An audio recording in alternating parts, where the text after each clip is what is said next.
Chapter 385. The two Yamen runners took out their swords and pretended to scold around. Where was the shadow of a person to be seen? However, Fifth Mother did not care about their show. She just stared at the black-clothed man on the ground. Then, she turned her gaze to the open gunny sack. Her eyes were filled with surprise. She ran over quickly and opened the gunny sack with a few hands, revealing the little girl who was unconscious with her eyes closed. The woman shouted loudly, "Father of the child, come quickly. It's our Zizi. She has been rescued." The middle-aged scholar who was squatting on the ground and regretting slapping his face immediately stood up and wanted to go over there. Perhaps because he had squatted for a long time, his legs were numb. After taking a few steps, his legs went soft and he fell to the ground. However, the scholar hurriedly got up, as if he did not care about the mud on his body and face. He quickly walked over. When he saw his daughter, he smiled like a child and said, "Zizi, Zizi, it's really Zizi. God knows." After saying that, he stretched out his hand and wanted to touch the child's face. Only then did he realize that his hand was full of mud. He quickly wiped his hand on his clothes and then carefully stretched out his hand again.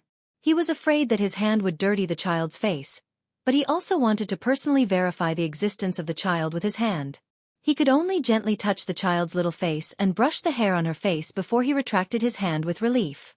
Wunyang carried Zizi back from the gunny sack. The scholar saw the black-clothed man on the ground. Instantly, a fierce light appeared in his eyes. He raised his foot and stomped on the black-clothed man's body. He kept cursing as he stomped on the black-clothed man. When Zhang Kai and the others were watching, Zhang Xiaohua quietly walked over from behind. When they saw him coming over, everyone's faces showed a smile. Even Yu Biha's husband looked at him with stars in his eyes. It seemed that he had not recovered from the fact that there was really such a powerful person around him. Lu Kai smiled and said, "Xiaohua, you took quite a long time to urinate." Zhang Xiaohua shrugged and said, "Oh, I can't help it. Uncle Li is really enthusiastic. He let me drink so much wine. Young people digest well. As long as I go more often, please don't blame me." Zhang Kai laughed and scolded, "When did you learn to be so glib?" Zhang Xiaohua said, "Father, you've wronged the boy. The boy is very honest." Then, he looked in that direction and said, "Uncle Li, since the people from the government are already here, and the person who kidnapped the girl has also run back, let's go back quickly.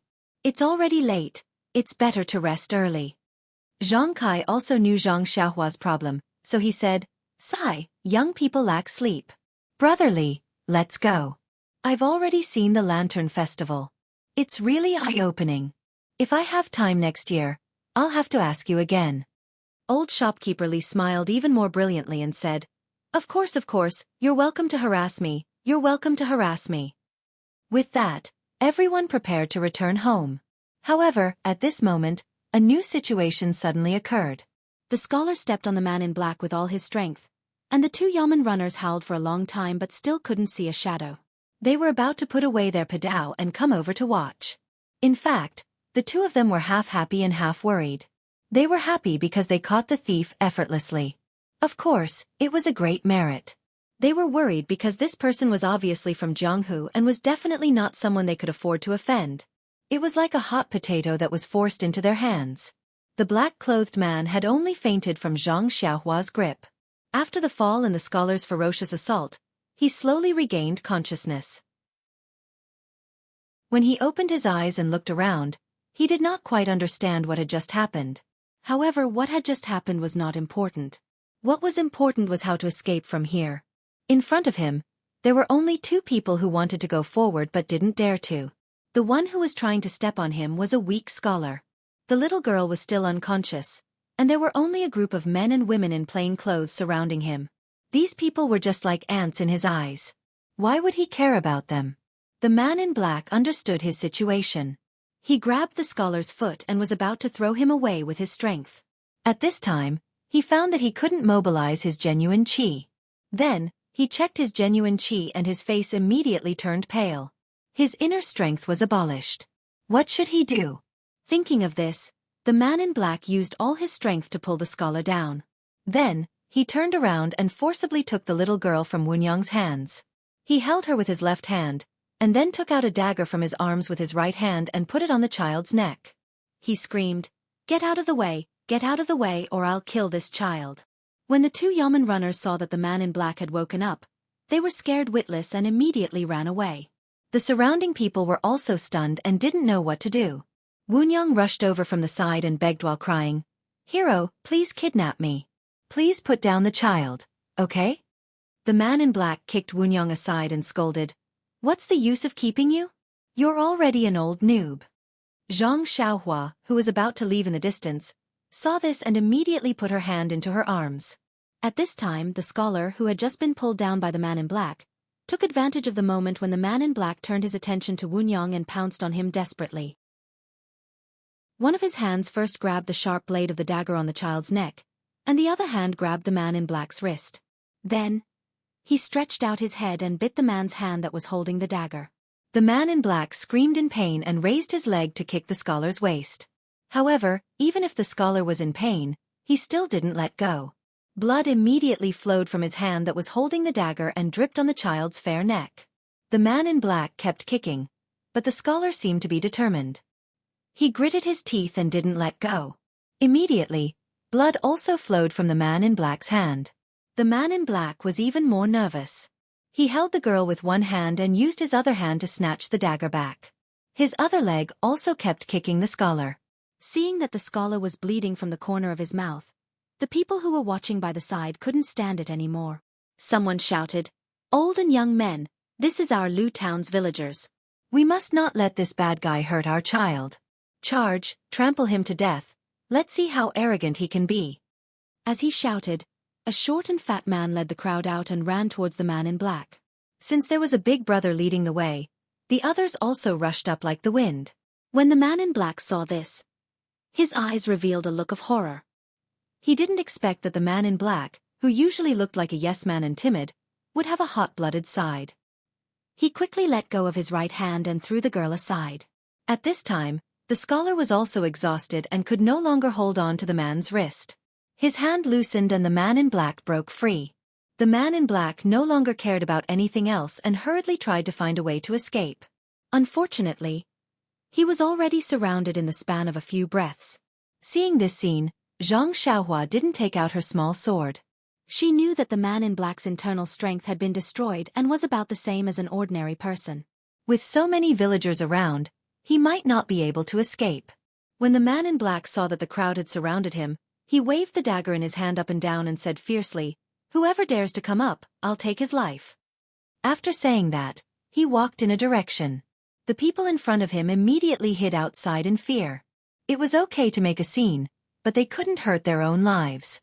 When the man in black saw this, he was overjoyed. Just as he was about to rush out, he heard a person in front of him shout, "We can't let him escape. If he comes back to snatch girls in the future, what should we do? Come on, burn this evil man to death." After saying that, a lantern flew out of thin air and smashed onto the man in black. With a tang sound, the lantern was ignited and the man in black's clothes were immediately set ablaze. When the crowd saw this, their eyes lit up and the lanterns in their hands were thrown at the man. In an instant, countless lanterns gathered together and burned. The man in black immediately became a burning fireball. No matter how he swatted at the lanterns or even rolled on the ground, he couldn't extinguish the fire on his body. The man in black was burned until he screamed in pain. Even so, the burning lanterns were still thrown at him. At this time, Xianxia completely took out her hand from her chest. She muttered, "The ancient said, the most brilliant martial arts, in the vast sea of people's war, are also helpless.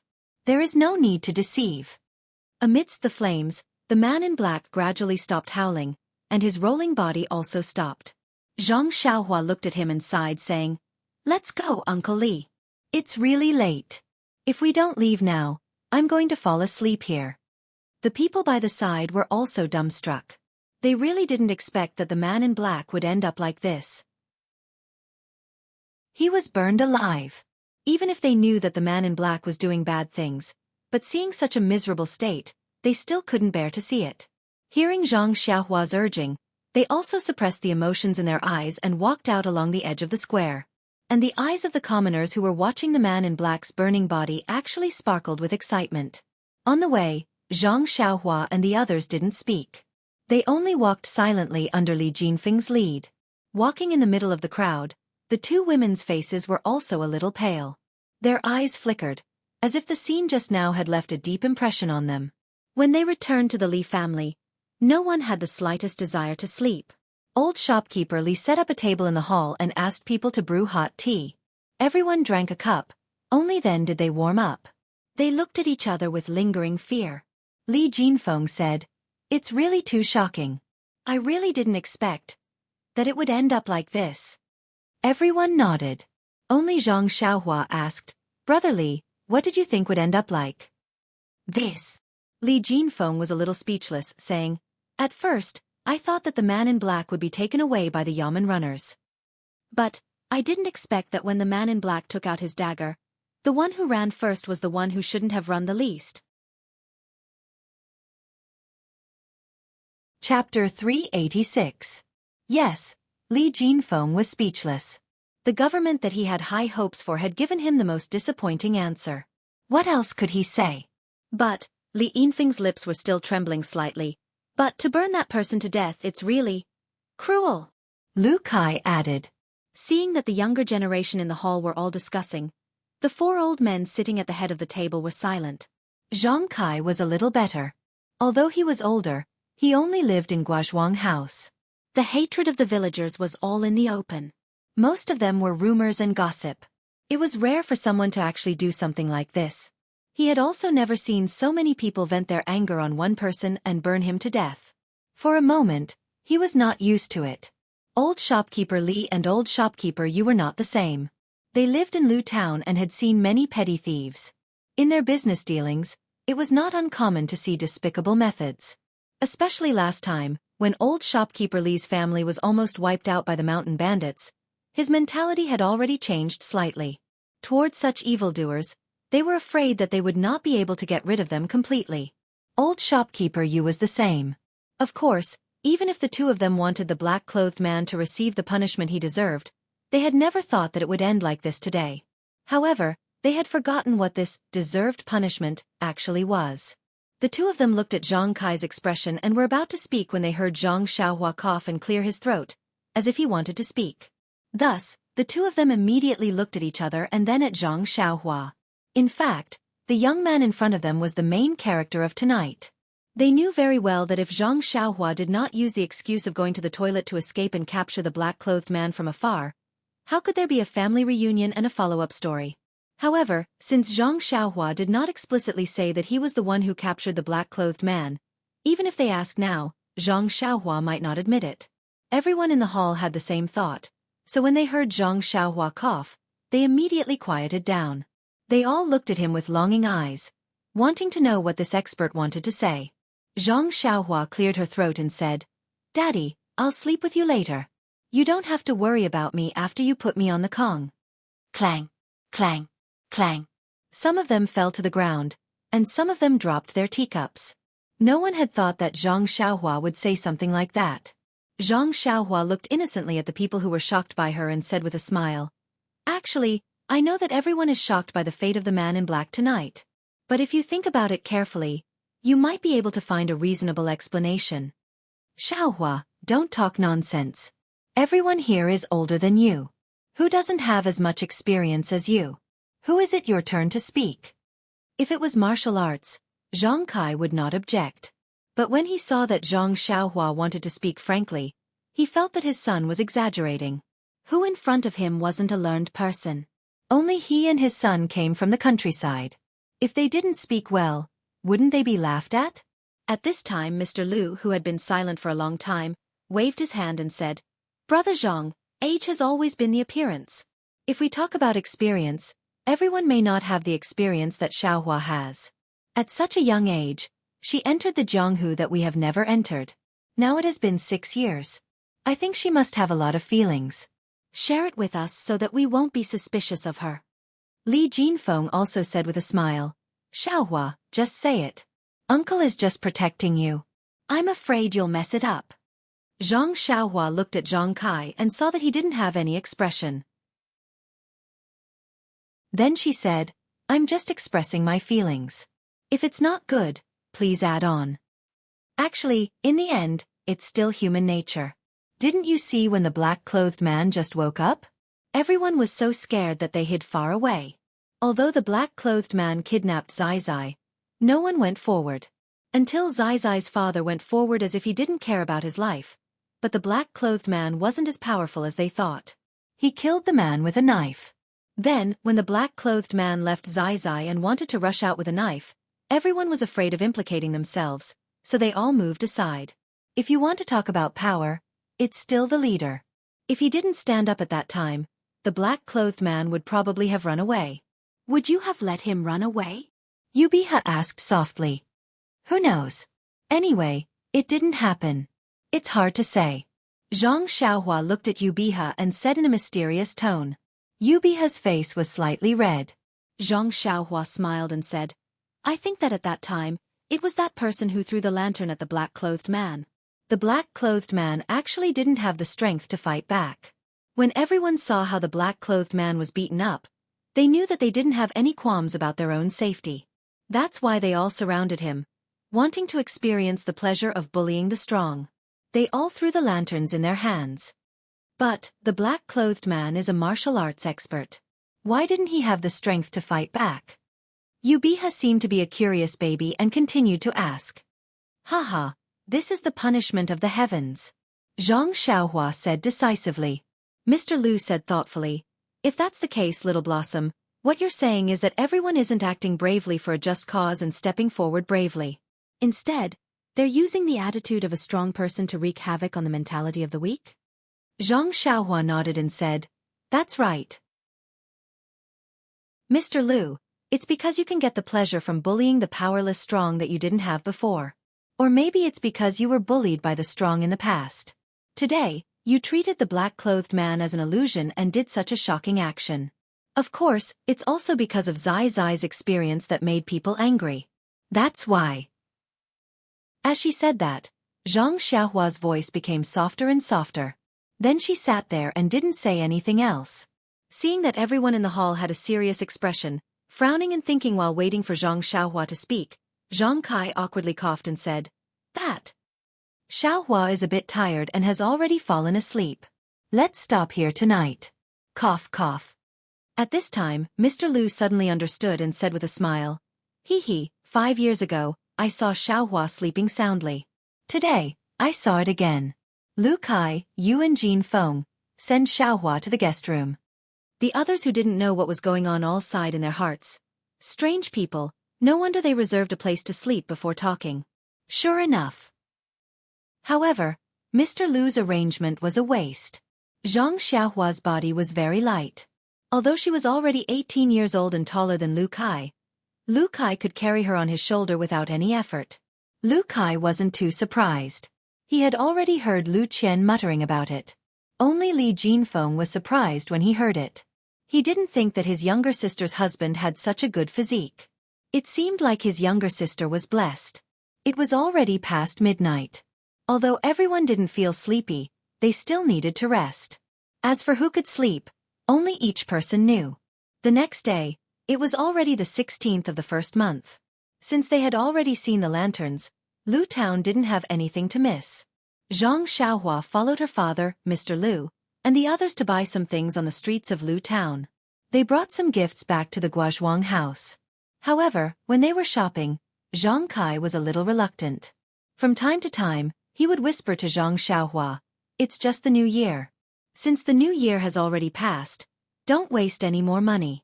The family doesn't have much income and the money is used up. Seeing that Jian'er is already born, raising a child in this era is very tiring. He still has to go to school in the future, so it's better to use the money in the right way. Some things are better bought at the Guozhuang house. Zhang Xiaohua naturally understood her father's feelings and didn't say much. She just followed Zhang Kai's wishes and bought some things. Mr. Lu was a little better. It was obvious that the in-laws didn't buy much and she couldn't steal the limelight too much. In the end, everyone also bought some gifts for Jian'er. It was far from the extravagant shopping scene that Zhang Xiaohua had imagined. When they returned to the Guozhuang house, everything in the house was the same as before. However, Zhang Xiaohua couldn't follow them as usual. There were still 2 little girls in Pingyang City, who needed her to send them back to Carefree City. Moreover, her second brother, Xianxia, whose whereabouts were unknown. If she couldn't find out where her second brother was, her cultivation would be in vain. After lunch, Zhang Xiaohua first stayed in front of her grandmother's grave for a while. Then, she went to the bamboo forest behind her small courtyard. She roughly looked around and then returned to the central room. At this time, Mr. Liu had already returned to his own house to rest. Only Zhang Kai was dozing off in the central room. Zhang Xiaohua smiled and didn't disturb him. She went out and called her eldest brother, Zhang Kai, over. Then, she woke Zhang Kai up. Zhang Kai asked sleepily, "Is there anything?" "Xiaolong." Zhang Xiaolong spread out his hands and said, "Father, Xiaohua asked me to come." Zhang Xiaohua said mysteriously, "Father, do you think we have enough money now?" Zhang Kai frowned and said, "We have enough. What's wrong?" "Xiaohua, is it because you didn't have anything in town this morning and are too embarrassed to ask?" "No, Father. What can I buy? It's just that when you bought something in the morning, I felt a little distressed." Zhang Xiaolong next to her said with some shame, "Xiaohua, it's all your eldest brother's fault. I don't know how to make a living. I can only dig for food in the soil. These few years, we relied on the banknotes you brought back to renovate the small courtyard and build another one next to it. Father must be worried that the banknotes aren't enough. That's why you can't bear to part with them. Moreover, the banknotes are still left for—" He seemed to be unable to say the rest of his words. Zhang Xiaohua listened and said with a smile, "Look at what you're saying, eldest brother. I brought the banknotes back for the family to spend. When I find second brother naturally, there will be a share for him." Then she stretched out her hand and hooked her index finger and said, "Father, eldest brother, come. I'll show you something good." After that, she walked out of the central room. Zhang Kai and Zhang Xiaolong were confused. It wasn't that they didn't think that Zhang Xiaohua was looking for those banknotes, but these banknotes should be looked at in the room. Why did she run out to show off? Moreover, Zhang Xiaohua actually picked up a hoe from the wall. And she also let Zhang Kai and Zhang Xiaolong each take one. What is she trying to do? Chapter 387. Zhang Xiaohua took the hoe, Zhang Kai and Zhang Xiaolong took the hoe, shovel, and other tools, and came to the bamboo forest behind the house. Finding the empty space that they had chosen earlier, Zhang Xiaohua pointed at the place and said, "Big brother, come, let's dig a big hole here." Zhang Xiaolong looked at the empty space, and then looked at Zhang Xiaohua's serious expression. He spat 2 mouthfuls of saliva into his hand, picked up the hoe and was about to dig the ground.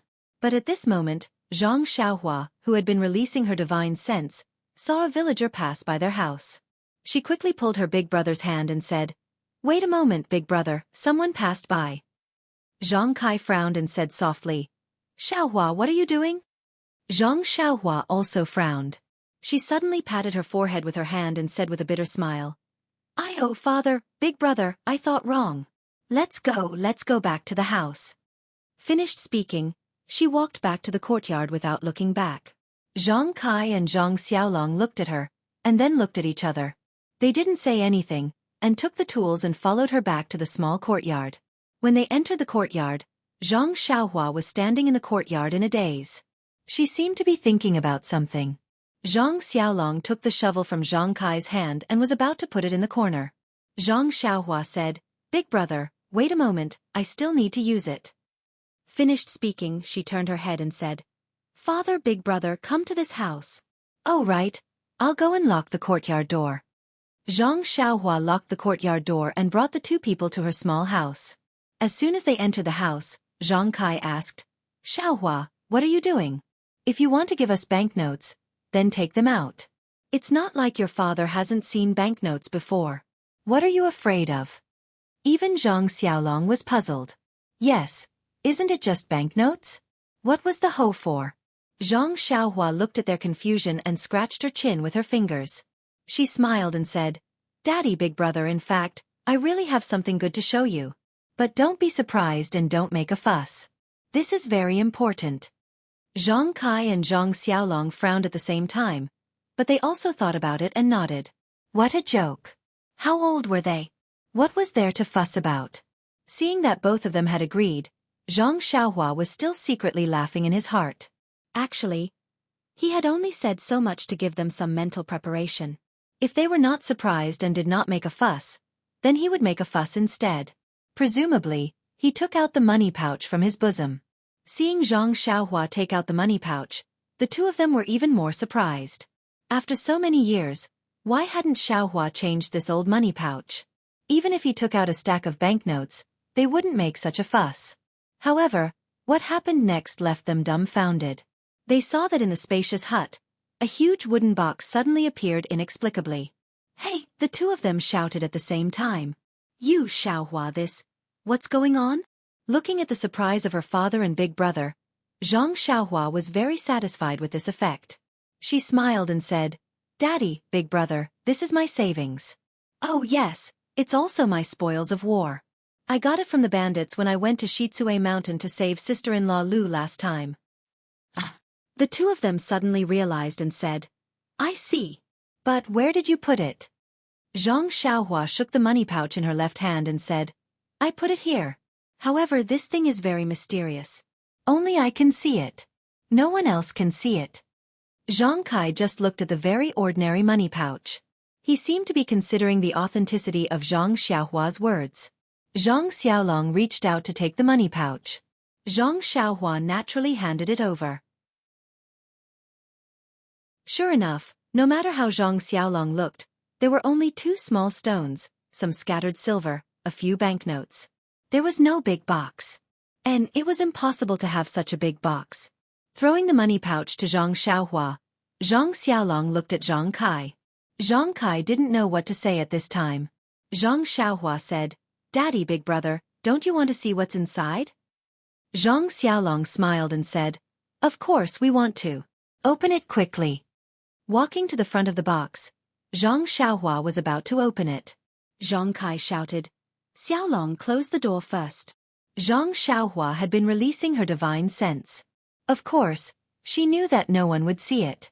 Zhang Xiaolong walked to the door and looked at the quiet courtyard. He carefully closed the door and locked it carefully. Only then did he return to Zhang Xiaohua's side. Zhang Xiaohua smiled and said, "Big brother, why don't you open it yourself? But remember, don't scream." Seeing Zhang Xiaohua being so mysterious, Zhang Xiaolong was already prepared in his heart. So, he also smiled and went forward, opening the lid of the box casually. However, even if he and Zhang Kai were already prepared in their hearts, when they saw the box full of gold, they were still petrified. After a cup of tea's time, the two of them recovered. Their first reaction was Zhang Xiaolong immediately closed the lid of the box tightly. Looking around, it was as if there was someone spying on them. Zhang Kai also asked quietly, "Xiaohua, this thing, who else knows about it?" Zhang Xiaohua smiled and said, "Daddy, big brother, there was one person just now there are 3 people." "And good." Zhang Kai nodded and slowly paced back and forth. Not to mention that Zhang Kai was just a farmer in the countryside. Even a noble person like Mr. Lu would drool at the sight of this box of gold and silver. He naturally had to consider it carefully. After pacing back and forth a few times, Zhang Kai waved his hand and a word jumped out. "Dig." "Good. Clean and efficient." "Nonsense, why would I not want the things my son brought back? In the future, I won't have to be so stingy." After receiving his father's order, Zhang Xiaolong spat 5 or 6 mouthfuls of saliva on his hand in one breath. He gathered his strength and started digging in the open space of the hut. Seeing this, Zhang Xiaohua happily took the hoe and dug with her big brother. However, she hadn't worked with her big brother for a long time. Zhang Xiaohua seemed to have returned to her childhood in the fields. However, looking at Zhang Xiaohua digging far away from him, Zhang Xiaolong was puzzled and asked, "Xiaohua, why are you so far away from me?" "I won't touch you." Zhang Xiaohua smiled and said, "Let's dig a bigger hole. There are still a few boxes." Zhang Xiaolong staggered and almost threw away the hoe in his hand. "What are you talking about? A box is enough to scare people to death. You actually have a few boxes?" To say that father and son go to war, brothers dig holes, was really not a joke. In less than the time it took to eat a meal, the entire open space of the hut was dug into a deep hole. Zhang Kai was right. Zhang Xiaohua should stay in the village to farm. The holes in the hut were basically the fruits of his labor. Zhang Xiaolong was so tired that he was panting after digging more than half of it. Only Zhang Xiaohua was working hard for her family. After the preparation work was done, one box after another appeared neatly in the dug hole. Including the one that was just taken out, there were 5 boxes. At this time, Zhang Kai and Zhang Xiaolong's attention was no longer on how Zhang Xiaohua took out the boxes. Instead, it was on the boxes that Zhang Xiaohua took out. Zhang Xiaohua didn't find it troublesome. She also put the box outside the hole into the hole. Only then did she stand at the side proudly. This time, Zhang Kai personally jumped into the pit and opened the chests one by one. Of the 5 chests, except for 2 that were filled with jewels, the other 3 were filled with shiny gold. Zhang Kai and Zhang Xiaolong stood in the waist-deep hole and walked back and forth. They looked at this and touched that.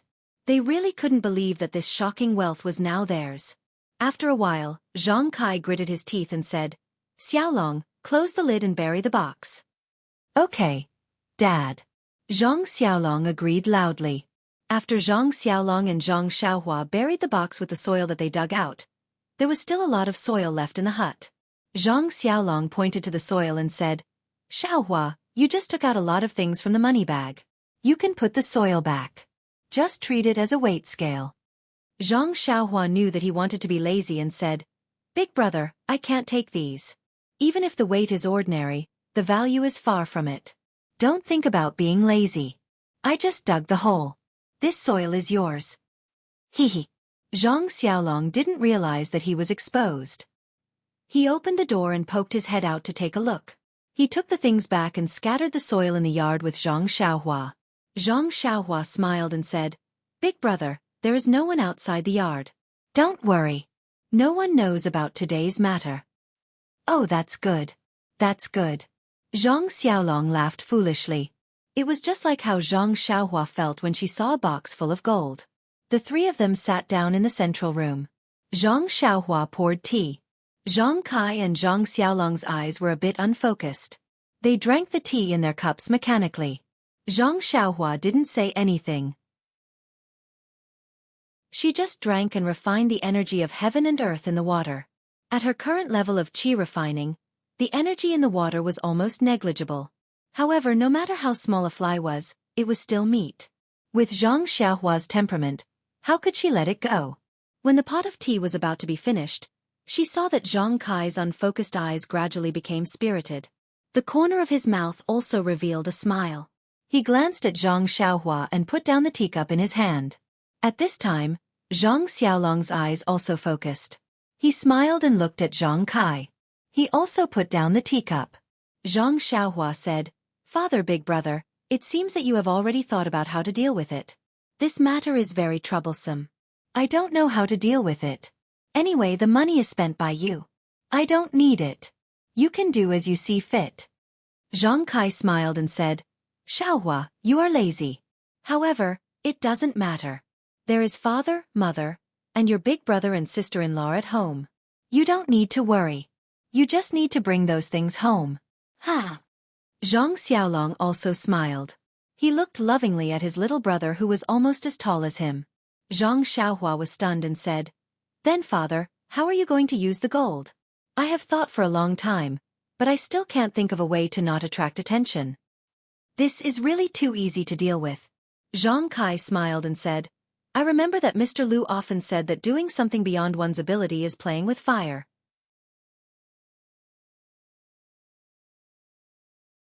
Chapter 388. He remembered that Shu Yu Zihong said that Zhang Xiaohua was ungrateful. This knot in her heart should be untied here. Zhang Xiaohua was stunned and asked, "Father, why don't I understand what you're saying?" Zhang Kai smiled and said, "What I mean is that if we don't use this huge amount of wealth, we won't attract attention, right?" Zhang Xiaohua felt dizzy and said, "Since father doesn't want to spend this money, why should I take it out?" Zhang Kai said meaningfully, "You taking it out and not taking it out, of course, is completely different. In fact, Xiaohua, the banknotes you brought back 5 years ago haven't been used up. Your mother has always been frugal and saved it for you to marry a wife.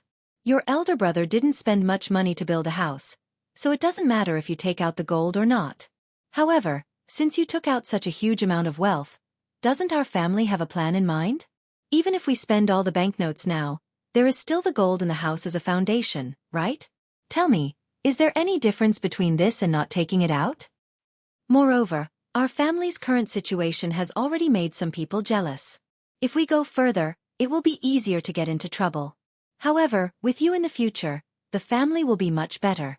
In an instant, Zhang Xiaohua understood. Although there were a lot of banknotes, there would be a time when they would run out, and this time was not far away. Therefore, her mother and father were extremely frugal. They didn't buy what they shouldn't buy, and they didn't spend what they shouldn't spend. Now that they had gold that they couldn't spend in this lifetime, of course, there was a layer of barrier in their hearts. Naturally, they would let go of their hands and feet in their lives. Of course, Zhang Xiaohua also knew that her mother and father were used to farmers. How could they be extravagant? They naturally had their own sense of propriety. There was no need for her to say anything. After thinking for a while, Zhang Xiaohua probed. Father, the things at home have been arranged. Do you think I should go? Leave. Zhang Xiaolong shouted when he heard this and said, Little Blossom, how many days have you been home? Why are you in such a hurry to leave? Didn't father and mother tell you to stay at home and not go out? Zhang Xiaohua thought to herself, Big brother, there are still 2 girls waiting for me to send them to Pingyang City. They have already waited for more than 10 days. If I don't go back now, they will think that I have gone missing. Of course, he didn't plan to tell his family about this. After all, Jianghu and Little Orange were being hunted by bad guys and were in danger. If he told his family, they would be worried. Thus, Zhang Xiaohua smiled and said, Big brother, second brother hasn't been found yet, right? He's also been missing for many years.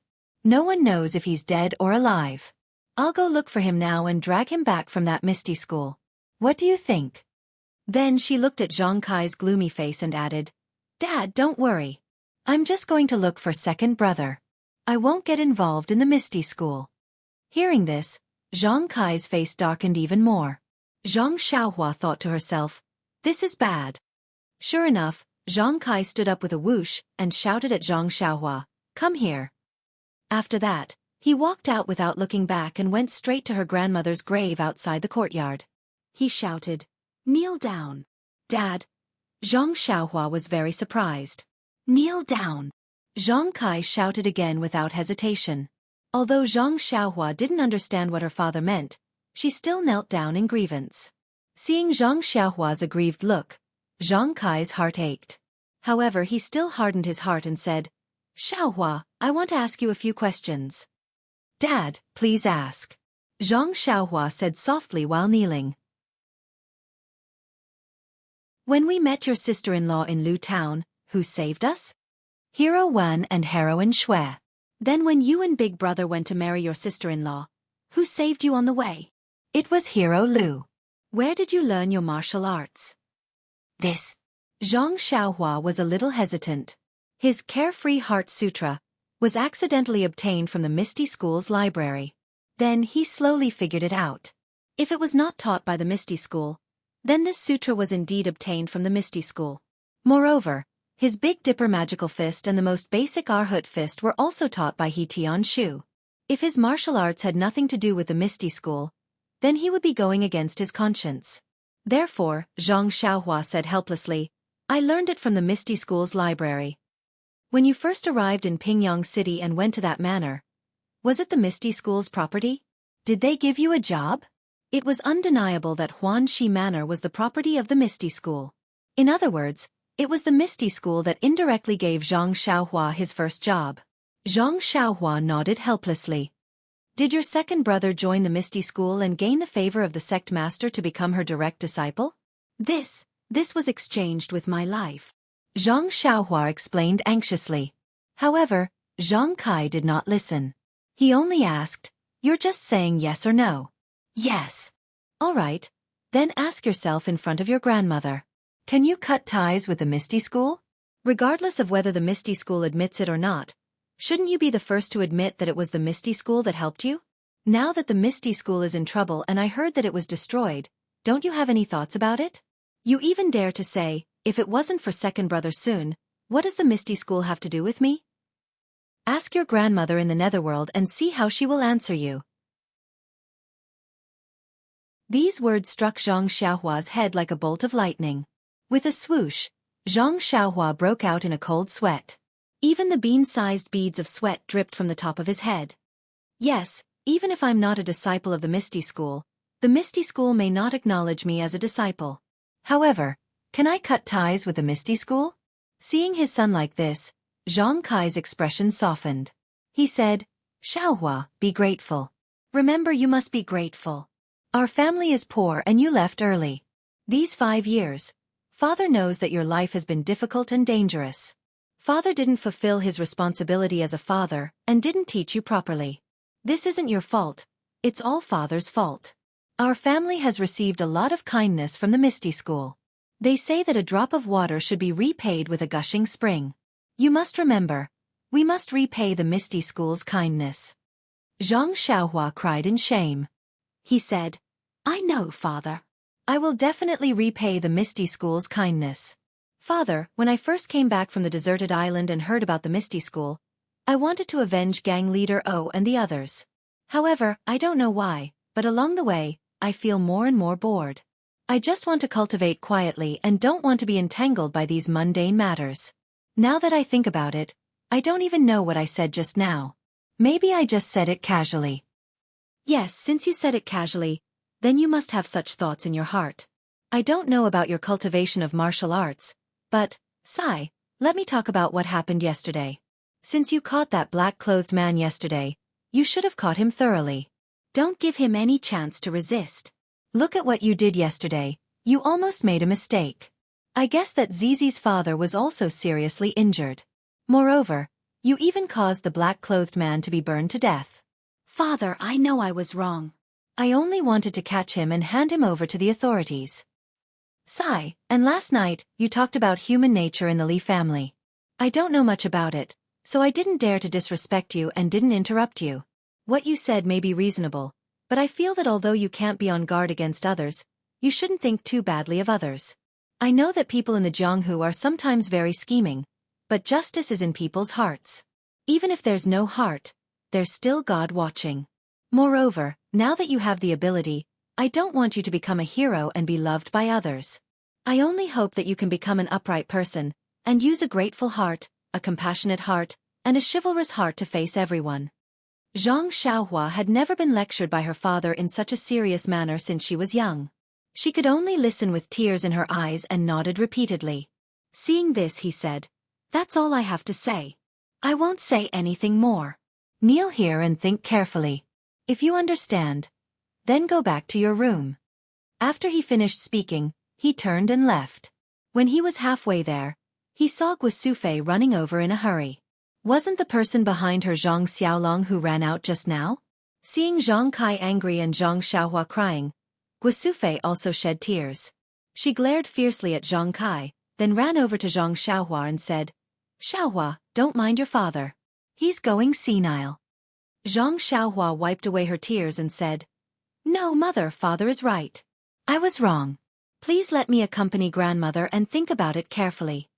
Guosufei said, Xiaohua, be good. It's so cold outside.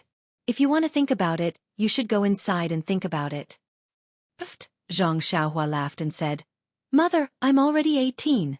You should call Jian good. 18? Guosufei said, You're already 18 and you're still crying. Zhang Xiaohua wiped her tears again in embarrassment and said, Don't cry, mother. Father hasn't scolded me for a long time. I'm just touched. Really, it's not cold outside. Please go back to your room.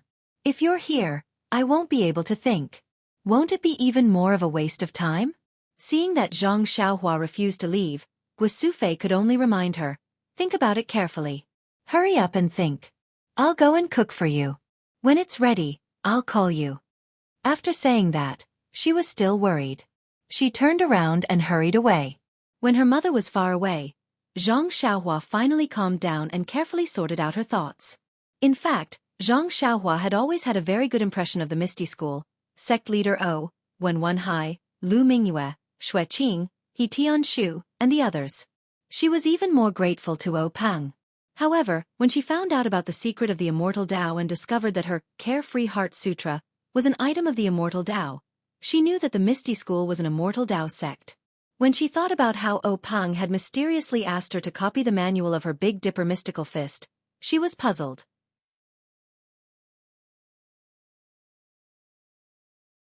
Chapter 389. Of course, sect leader O wanted to exchange it for 3,000 taels of gold, so he didn't treat him badly. This little bit of doubt was nothing, but later on, he saw the sinister intentions of the Righteous Alliance on the ship, and saw many robberies and killings on the road. In particular, Xianxia entered the realm of oneness of heaven and man twice in a short period of time, and was very lucky to be close to the way of heaven twice. What was the way of heaven? No one could say for sure. But heaven and earth are heartless, treating all things as straw dogs. The way of heaven was the most ruthless. Zhang Xiaohua peeked at the way of heaven at such a close distance. Of course, it was inevitable that she was tainted with some of the way of heaven's consciousness. This was an extremely rare opportunity on his path of cultivation, but it had an extremely bad influence on the growth of his temperament. Therefore, when he encountered the attack on Ye Qianyu, he almost didn't want to come out. He wanted to quickly send her and Little Orange to the escort agency and let the escort them back to Carefree City, but deliberately threw the possibility of the bad guys chasing after them to the back of his mind. It was also because of this that he infinitely magnified his doubts about Peng. He only wanted to withdraw himself from the whirlpool of the secular world, but deliberately forgot that the Misty School's disciples were good to him. It was also because of this that he hit the nail on the head, pointing out the small hidden in the hearts of ordinary people, and the evil in human nature, but deliberately throwing aside the truth, kindness, and beauty in human nature. Although Zhang Kai was not knowledgeable, he could truly see the positive side of life, and see the inadequacies of his beloved son. It was also because of this that Zhang Xiaohua was completely enlightened and understood that she had gone astray. That's right. Swordsman Wen and swordswoman Xue saw our family being bullied by bullies in Lu Town. With a compassionate heart, they helped us regardless of the consequences. That's how my brother and sister-in-law became successful. Apart from Guozhuang, Master Lu also saved us with his chivalrous heart when he saw the bandits of Shitsue Mountain bullying my brother and me. He killed the 3 wolves of Shitsue Mountain with his own hands and did good to the area. The righteous path in the human world is full of vicissitudes. The righteous path is the most difficult, but it is extremely easy to commit evil. But if there is no righteous path, then how can there be fairness and justice in this world? However, this isn't the Righteous Alliance's Righteous Alliance. Look at those heroes from the Misty School, and look at the Righteous Alliance. They're really the classic example of selling dog meat under false pretenses. Since I have the means of the Immortal Tao, I should rely on my chivalrous heart to do things with a clear conscience. My previous evasion was lacking. But why did I suddenly have such thoughts? What could he do? What can we do? Haha, thinking about what I did in the village a few days ago, I feel a little funny. When Zhang Xiaohua understood, he suddenly felt that his mind was lively and clear, and there was no longer the heavy sense of evasion like a few days ago. This kind of improvement of the mind had nothing to do with cultivation, and even more so, it had nothing to do with the Tao heart. Even if he had seen the evolution of the heavenly Tao for hundreds of millions of years, it was still completely useless. This was the cultivation of the heart of a person of the Immortal Tao, and there was no shortcut at all. He respectfully kowtowed to his grandmother a few times and said, "Grandmother, please watch from the heavens. I will definitely be a righteous person. I will not do nothing for the sake of kindness, and do nothing for the sake of evil." After kowtowing, he patted the soil on his knees and stood up. Gua Sufei, who had been waiting by the side for a long time, immediately ran over and asked, "Xiaohua, are you tired? Are you cold?" Zhang Xiaohua smiled and said, "Mother, with my current physique, I am not afraid of any cold or heat, it's okay."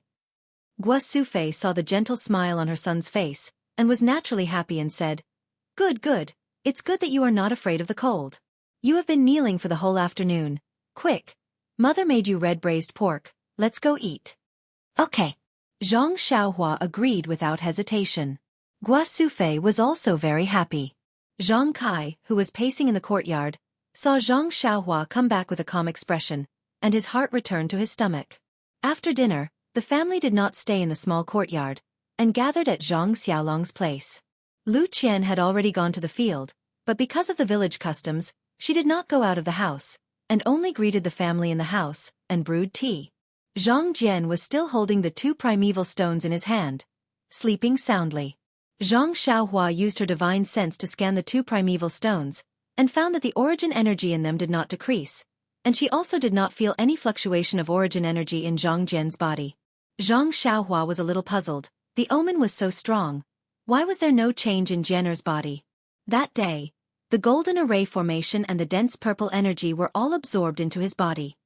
Could it be that I still have to rely on the immortal cultivation technique? After thinking for a while, Zhang Xiaohua secretly took out the Carefree Heart Sutra cultivation technique, and found an opportunity to call Zhang Xiaolong and Lu Qian to the side, and said in a low voice, "Big brother, sister-in-law, the gift I gave Jian last time, oh, that fist technique manual, is it still there?" Lu Qian said curiously, "It is, Xiaohua, it is at the bottom of my box, do you want it now? I will go get it." Zhang Xiaohua waved her hand and said, "No need, I have already memorized that fist technique, there is no need for it." Then she turned to Zhang Xiaolong and said, "Big brother, what do you think of my strength?" "It is very scary. You are good at farming." "Damn, big brother. Can we not talk about this?" "All right, big brother. Do you know where my strength comes from?"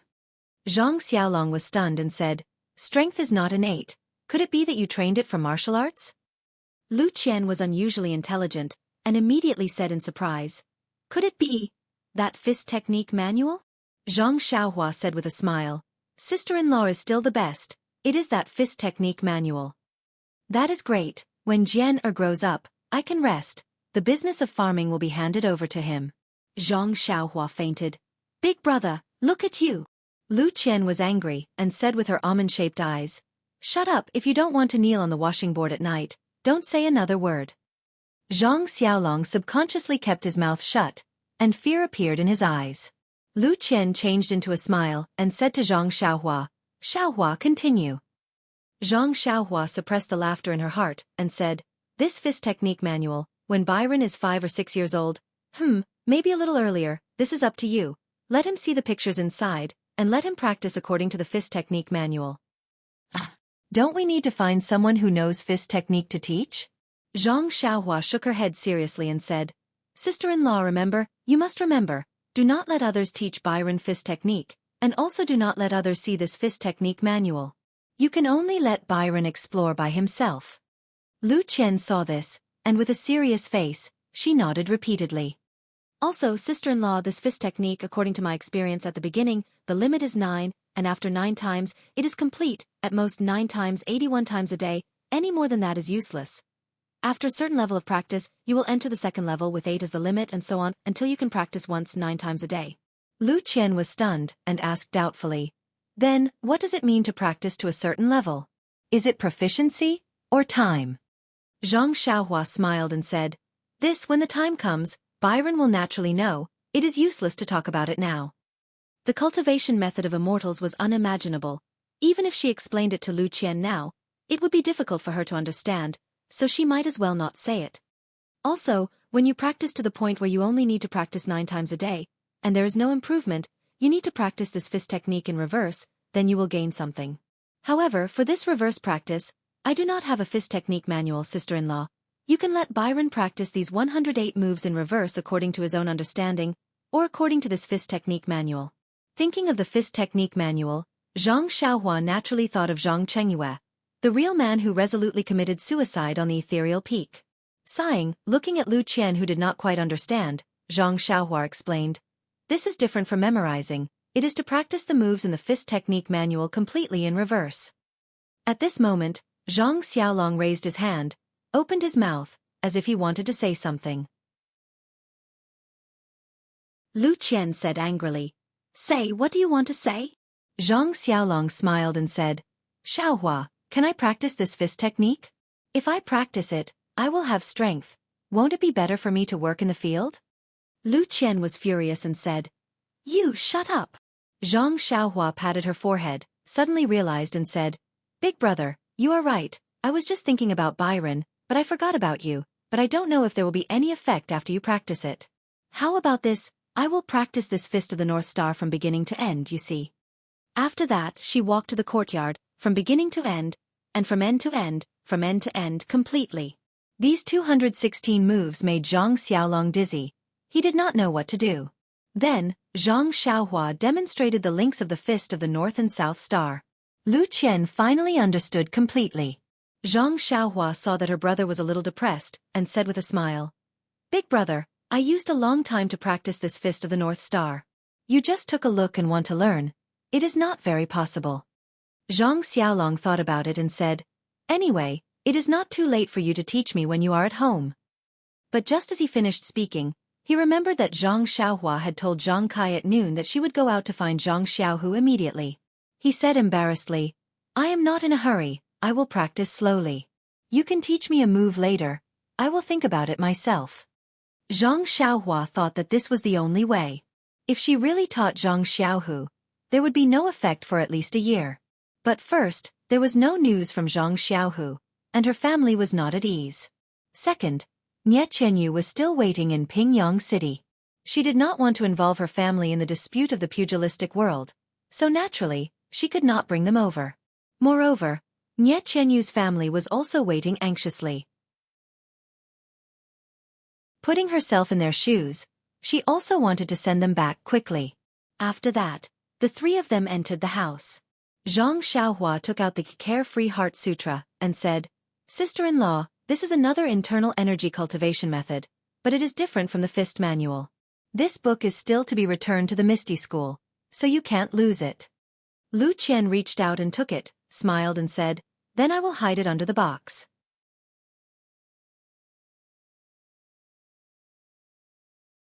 Chapter 390. Lu Qian took the Heart Sutra and asked, "What is the Heart Sutra for Byron to practice?" Zhang Xiaohua thought for a while and said, "I guess Mr. Lu will enlighten Byron very early. When he is 5 or 6 years old, he will be able to understand the text inside. At that time let him read and practice."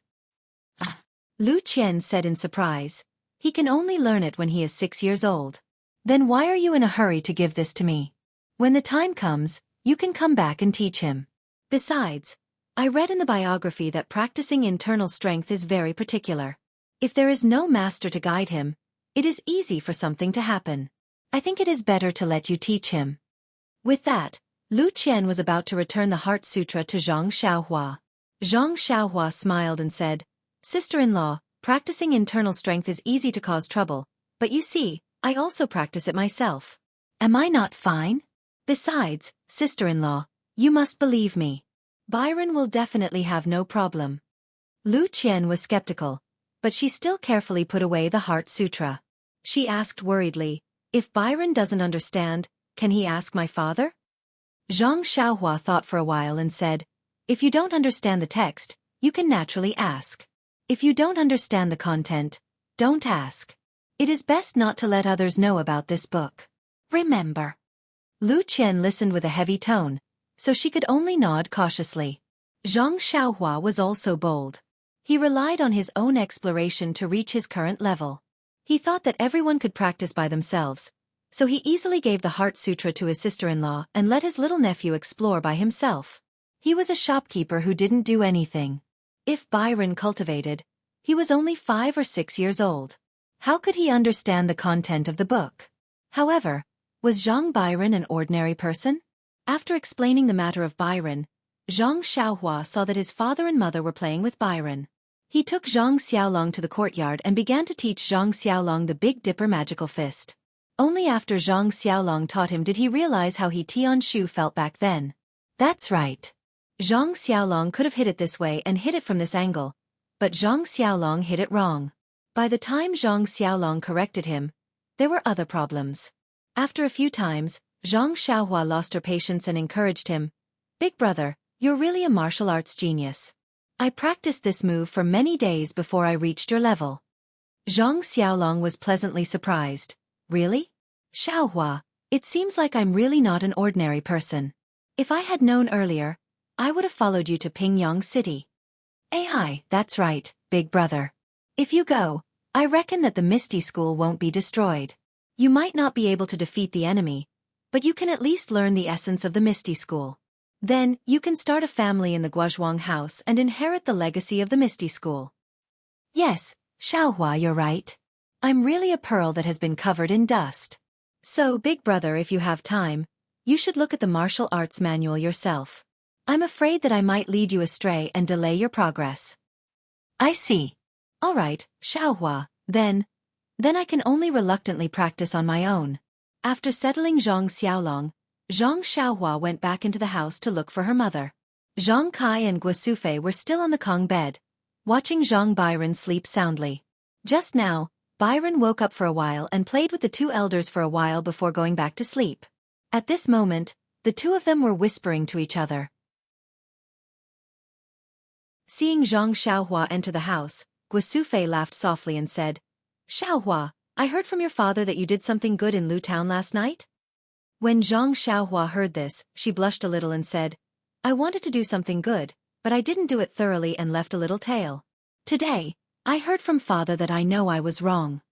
Guo Sufei said, It's good that you know you were wrong. When helping someone you have to help them to the end. If you give up halfway, it's better not to help. Zhang Xiaohua smiled and said, That's right. Mother is right. I have something to tell mother. What is it? You're still so mysterious. Guo Sufei saw that Zhang Xiaohua was so serious about this matter. She also felt strange and said, Isn't it because you like a girl from some family? Mother still has some money here. It shouldn't be a problem to find a wife for you. Zhang Xiaohua was a little bashful and said, Mother, let's go out and talk. Byron just fell asleep. I'm afraid we'll wake him up. Seeing this, Guo Sufei felt that her sense of smell was even more sensitive.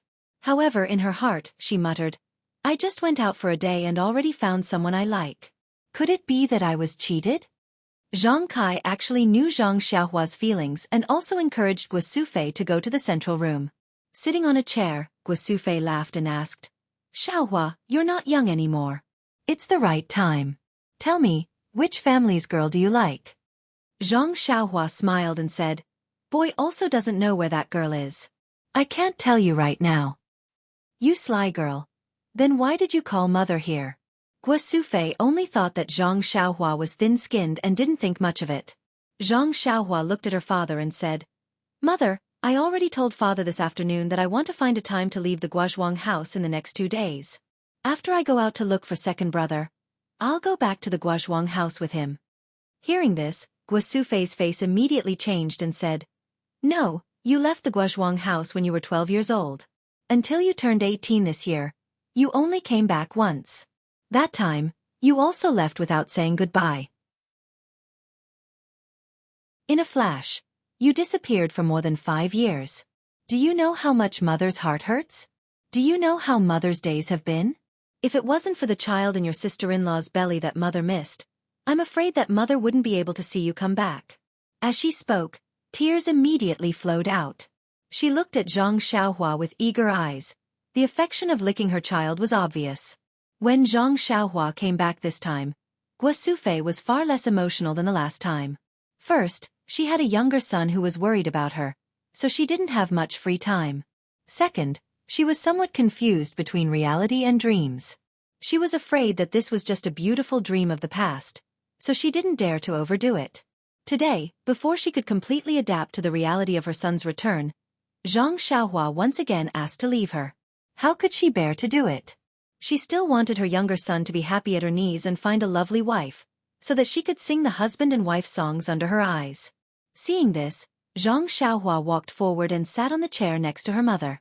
She smiled and said, Mother, I know what you mean. Boy is indeed unfilial and has made you worry at home. However, this time is different from before. What's the difference? Guo Sufei asked curiously. Mother, do you still remember Hero 1, Heroine Shui, and Hero Lu from Misty School? Of course I remember. Although Mother is a woman and has never seen them, you are indebted to them for saving your lives. Mother will certainly remember this kindness in her heart.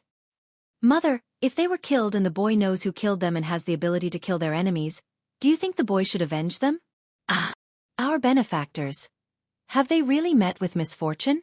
If so, Xiaohua, they have indeed given our Zhang family a new lease of life, especially Hero Lu. If it weren't for him, you, your elder brother, and sister-in-law would have been dead. This kindness should be repaid. But you, Xiaohua, it's not that Mother doubts you, but they were not a match for you even with such high martial arts. You are just a child, how can you avenge them? Mother, please don't worry. Although the boy is stupid, he won't do something as stupid as hitting a rock with an egg. If he can't defeat his enemy, he will use his wits. He won't treat his life as a joke. Guo Sufei frowned and hesitated. Zhang Xiaohua continued, moreover, we don't know whether second brother is dead or alive. Rather than staying at home, it's better for me to go out and look for him. I've already met with my old friends at the villa. Although they haven't seen second brother, they still pointed out the place to look for him. I'll go and take a look. If there's any news, you'll be the first to know. Hearing this, Guo Sufei bitterly smiled and said, Xiaohua, don't try to comfort mother. So many of the Misty School's disciples died unnatural deaths. We've already heard from young Master Li. How could your second brother be the only one who escaped with his life? These past few years, mother has already calmed down a bit. I can't bear to put you in danger because of Xiaohu. If he's alive, I want to see him. If he's dead, I want to see his corpse. If there's no news of second brother, it means that second brother still has hope of surviving. Mother, don't worry. The boy has a premonition that second brother will definitely. Xiaohua, don't say any more. It's already been more than 3 years. If there's any news, your second brother would have already sent a letter home. Why wait until now?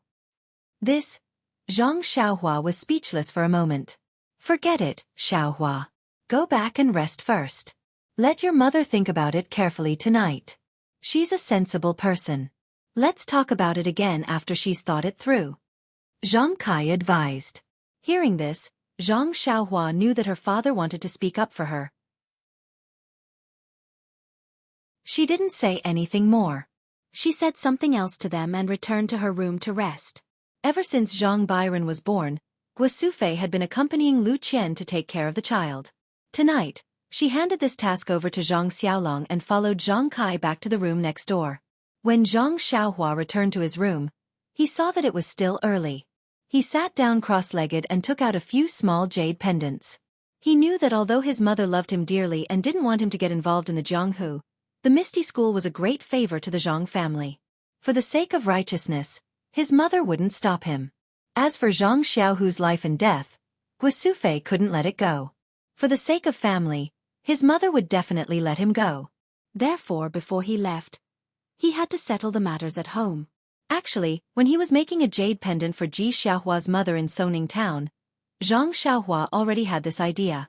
Therefore, on the way back, he already had a plan in his heart.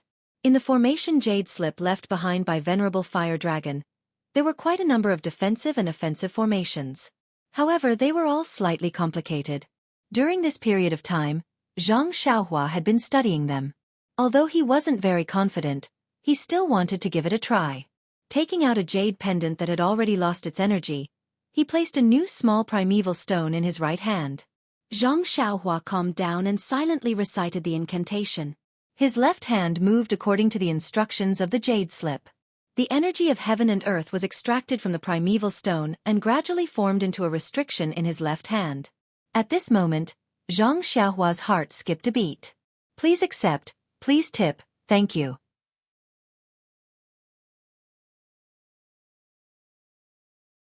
Chapter 391. Zhang Xiaohua had already learned a little about embedding a miniature formation into a jade pendant on the deserted island. He had also thoroughly comprehended it on the ship back on land. When he returned to Songning Town, he even gave it a try. He successfully embedded a tranquil formation into a jade pendant and gave it to Ji Xiaohua's mother as a form of compensation. However, when Zhang Xiaohua embedded the array into the jade pendant in Songning Town, although it was the most primary array, the qi of heaven and earth was scarce at the moment.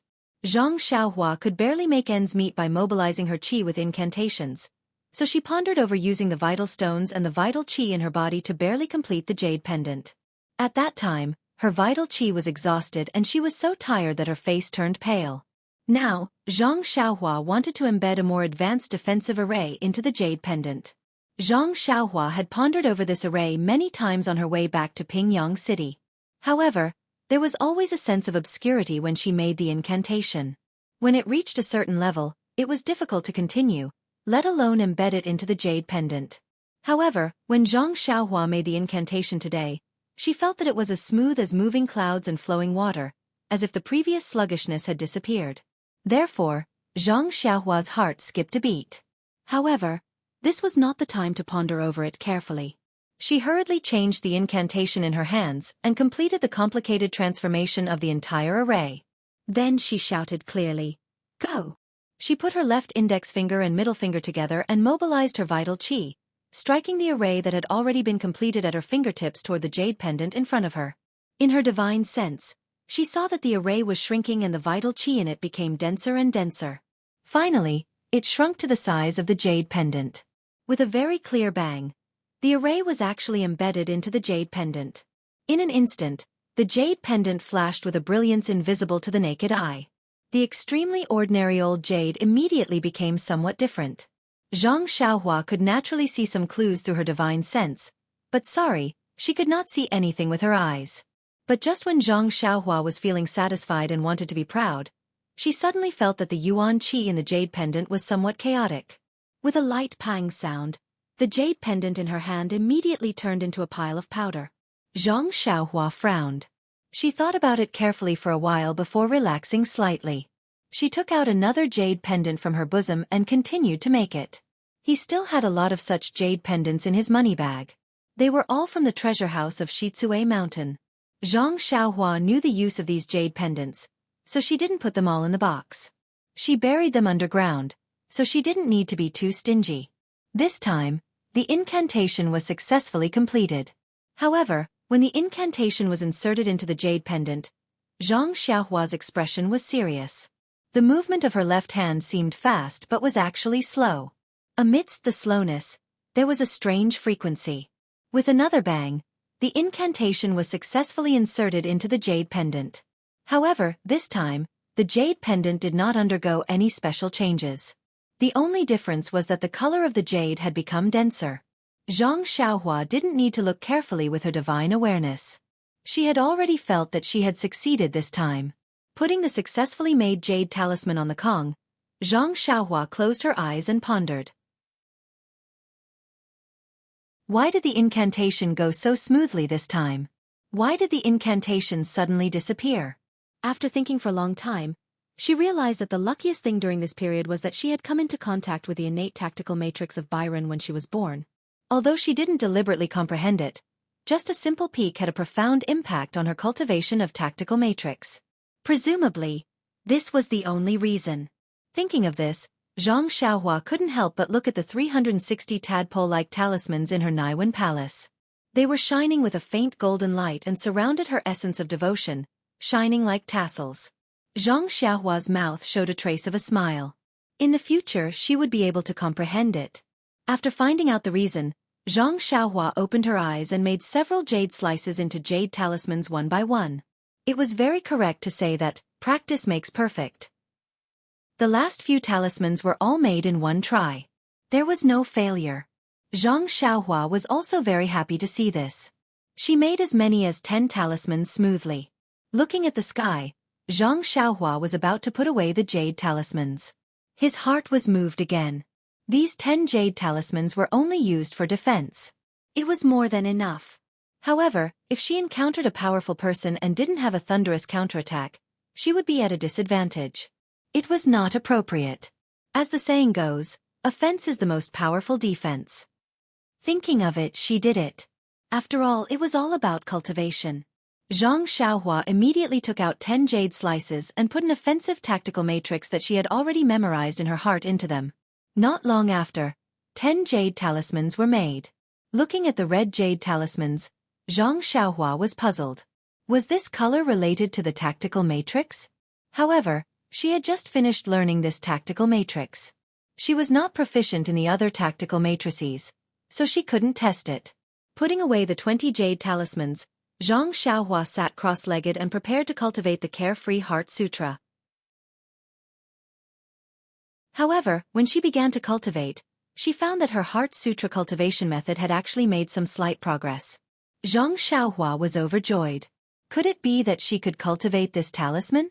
This was a good way to kill 2 birds with 1 stone.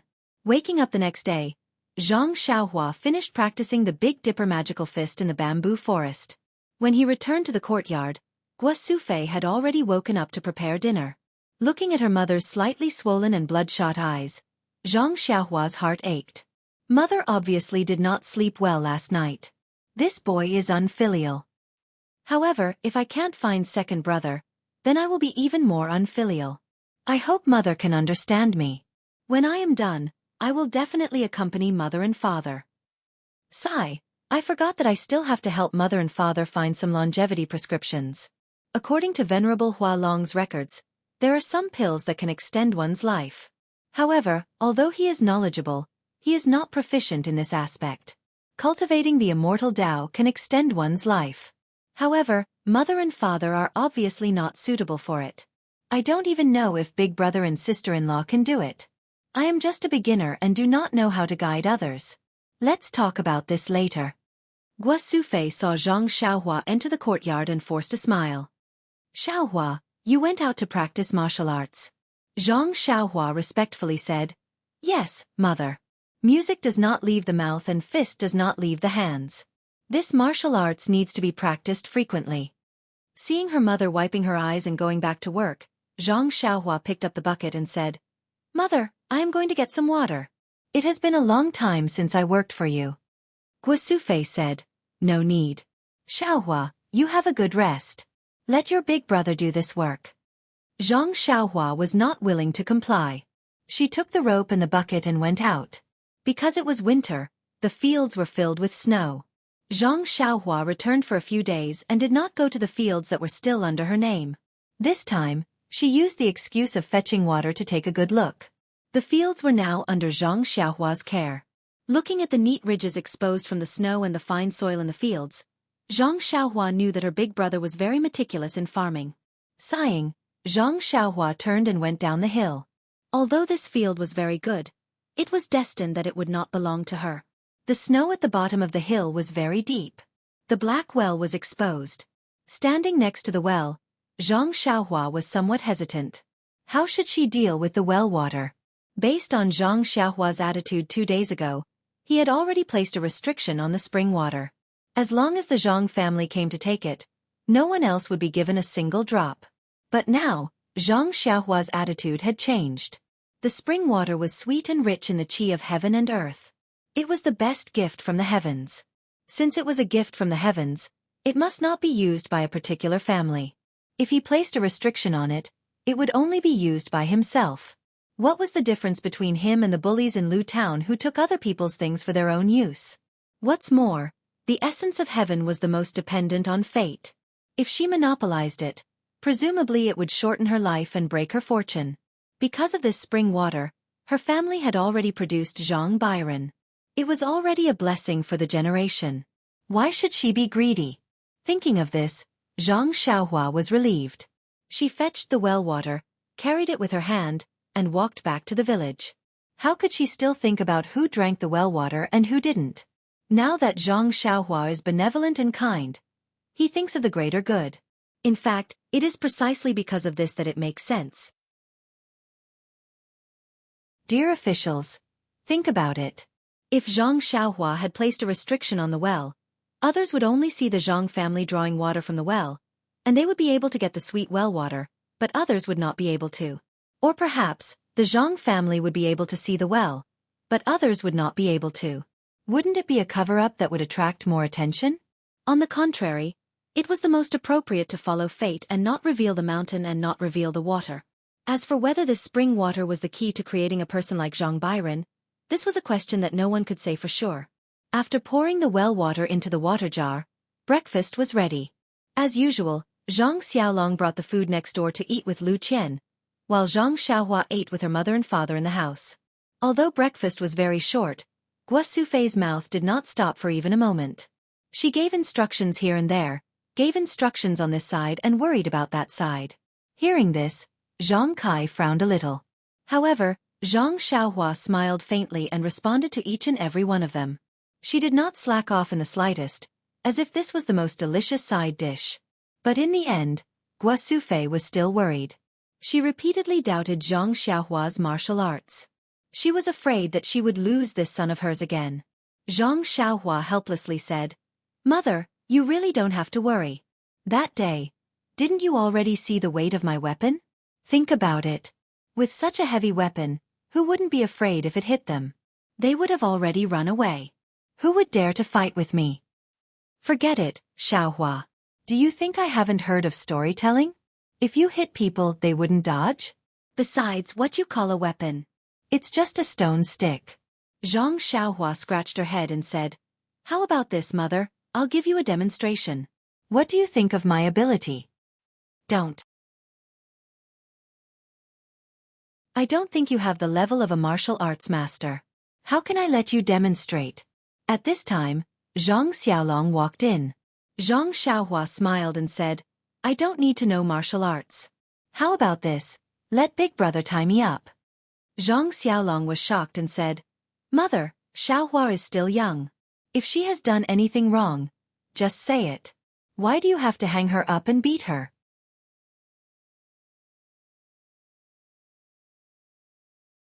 Chapter 392.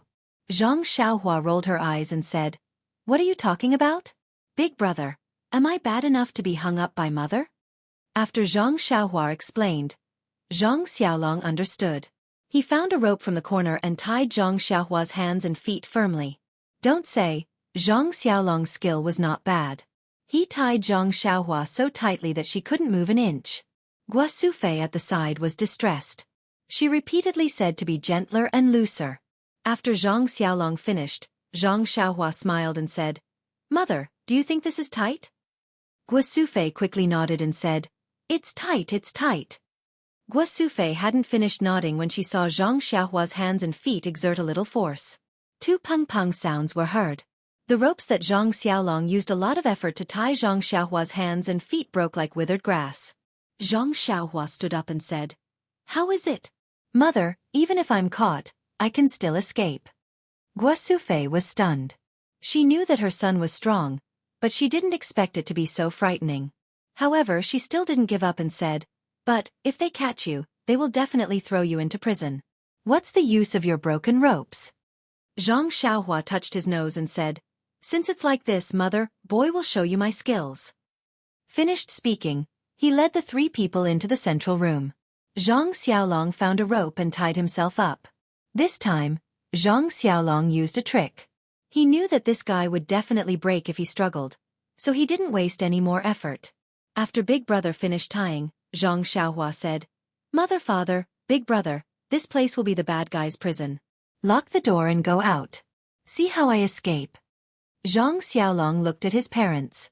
The three of them didn't understand, but they still followed Zhang Xiaohua's instructions and locked the door. They stood in the middle of the yard and stared at the window. They wanted to see how Zhang Xiaohua would escape.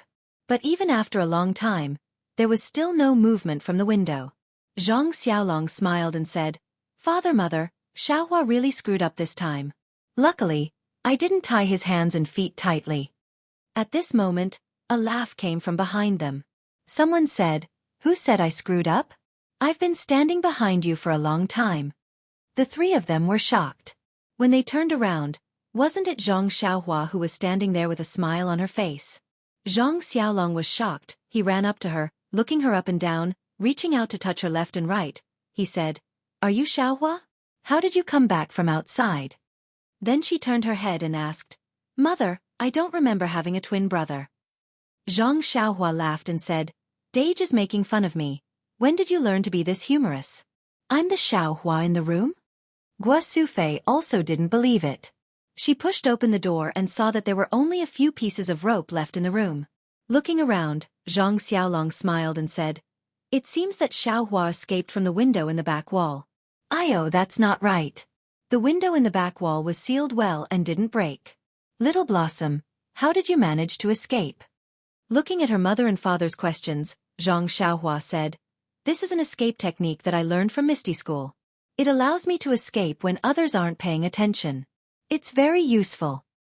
"Is that so?" Guo Sufei and the others somewhat understood. Since Zhang Xiaohua was able to escape when her hands and feet were tied up, then Guo Sufei really didn't have any other opinions. Even if Zhang Xiaohua couldn't beat the other party, She couldn't escape at that time. Even if she was caught, she could still escape easily. She really didn't have any reason to keep Zhang Xiaohua here. Of course, the bloody means of Jianghu were far more than this. It wasn't something that Guo Sufei could understand. Zhang Xiaohua used this simple earth escape technique to convince her mother. It was just to make her mother feel at ease. Seeing that her mother finally agreed, Zhang Xiaohua's face also revealed a smile. Then she took out 10 jade talismans from her bosom and said, "Mother, father, Dage, these are some strange things that I got from a deserted island. They can protect people. Find a string and wear them on your body." Zhang Kai reached out and took one of the jade talismans. Looking left and right, he said, "Xiaohua, this jade talisman is quite valuable."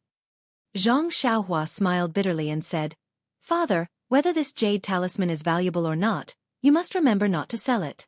It can save lives." "What?" Zhang Xiaolong almost cried out, saying, "This broken thing can save lives? I think it's better to sell it." Guo Sufei wasn't happy and said, "Look at you two old and young, how do you know about money? Listen to Xiaohua." Zhang Xiaohua smiled and said, "Mother knows me best." Can it save lives?" Guo Sufei also tried to persuade. Zhang Xiaohua hung a jade talisman on her body and said with a smile, "Dage, take that hoe and hit me hard." "No. Absolutely not." Before Zhang Xiaohua finished her words, Guo Sufei immediately objected. "Oh, then how about this, Dage? I'll put this jade talisman on the ground. You take the hoe and hit the jade talisman hard. What do you think?" "No need, Xiaohua. This jade talisman is worth at least a few silver coins. It's such a pity." Zhang Kai was not happy. He glared at Zhang Xiaolong and said, "Just this few silver coins, do you need to go so far?" "Xiaolong?" "That's right, father. I'll listen to you." Saying that, Zhang Xiaolong took a jade talisman and threw it on the ground. Then he looked for the hoe and used all his strength to hit the jade talisman. When the hoe touched the jade talisman, it was like hitting a ball of cotton, sinking. But no matter how hard he tried, there was always a gap between the hoe and the jade talisman. It couldn't touch it. Seeing this, Zhang Xiaolong shouted, "Interesting, interesting. But Xiaohua, if you wear this thing on your body, people won't hit the jade talisman when they hit you, right?" "It's okay, father, as long as you wear it, it will protect your whole body if you hit it with more than a certain amount of force. How about I put the jade talisman on Huan Huan? You can use a wooden stick to try." Sure enough, if the jade talisman was put on the 4 odd beasts, Zhang Xiaolong would use a wooden stick to hit Huan Huan's butt. No matter how hard Zhang Xiaolong used, he couldn't hit it. Zhang Xiaolong was overjoyed. He quickly grabbed one and said, "This thing is great. With it, your sister-in-law won't be able to hurt me anymore." "Ha!" Zhang Xiaohua smiled and gave the other 9 jade talismans to Guo Sufei. She said, "Mother, let's each have one. Keep the rest as a backup. This jade talisman won't work forever. It may not work after a few times."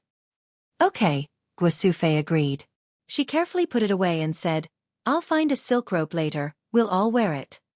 Seeing that her mother put away the jade talismans, Zhang Xiaohua took out 10 light red jade talismans from her arms.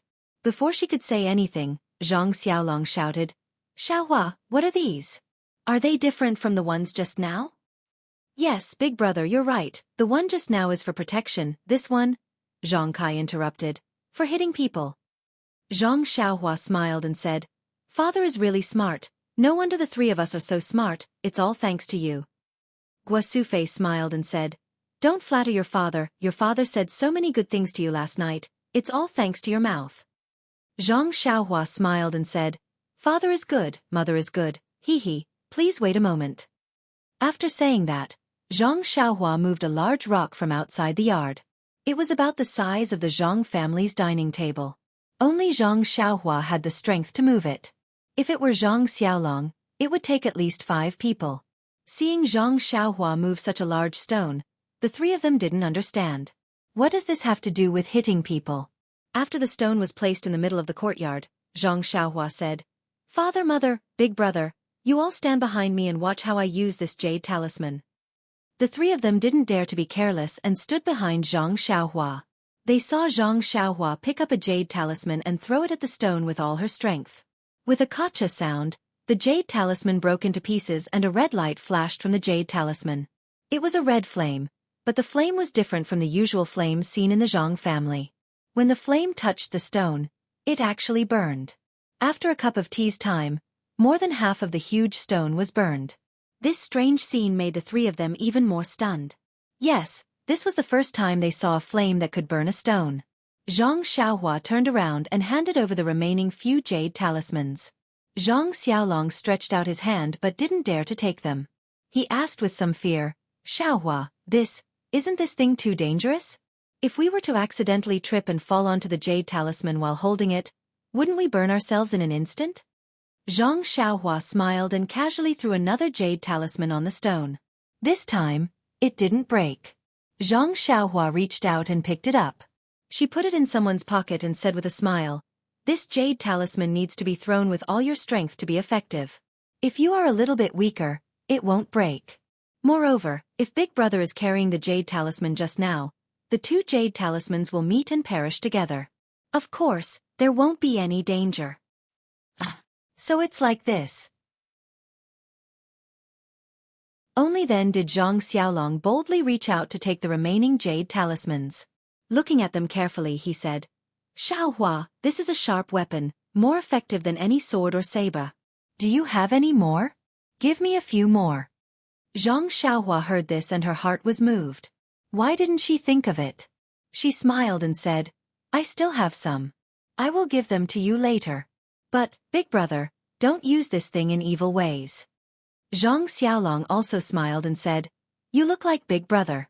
How come Big Brother doesn't know what you think?" Zhang Xiaohua gave the remaining few jade talismans to Guosufei. Guosufei took them and said with some reluctance, "Xiaohua, when do you want to leave after giving us all these things?" Zhang Xiaohua looked at the clouds in the sky and said, "Mother, as soon as possible. If possible, I will leave tomorrow. What do you think?" "AI, tomorrow is the 18th of the first month. It is not even the first month. You came back on the 9th day of the first month. It has only been 9 days and you want to leave?" Hearing the word 9, Zhang Xiaohua's heart was moved. She smiled and said, "Mother, I should leave tomorrow. This 9 is very auspicious."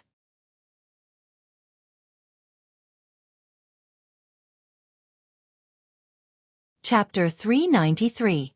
AI, what new book, hee. AI, Guosufei sighed deeply. "No matter how auspicious it is, as long as you leave, Mother will not be happy." Zhang Xiaohua smiled.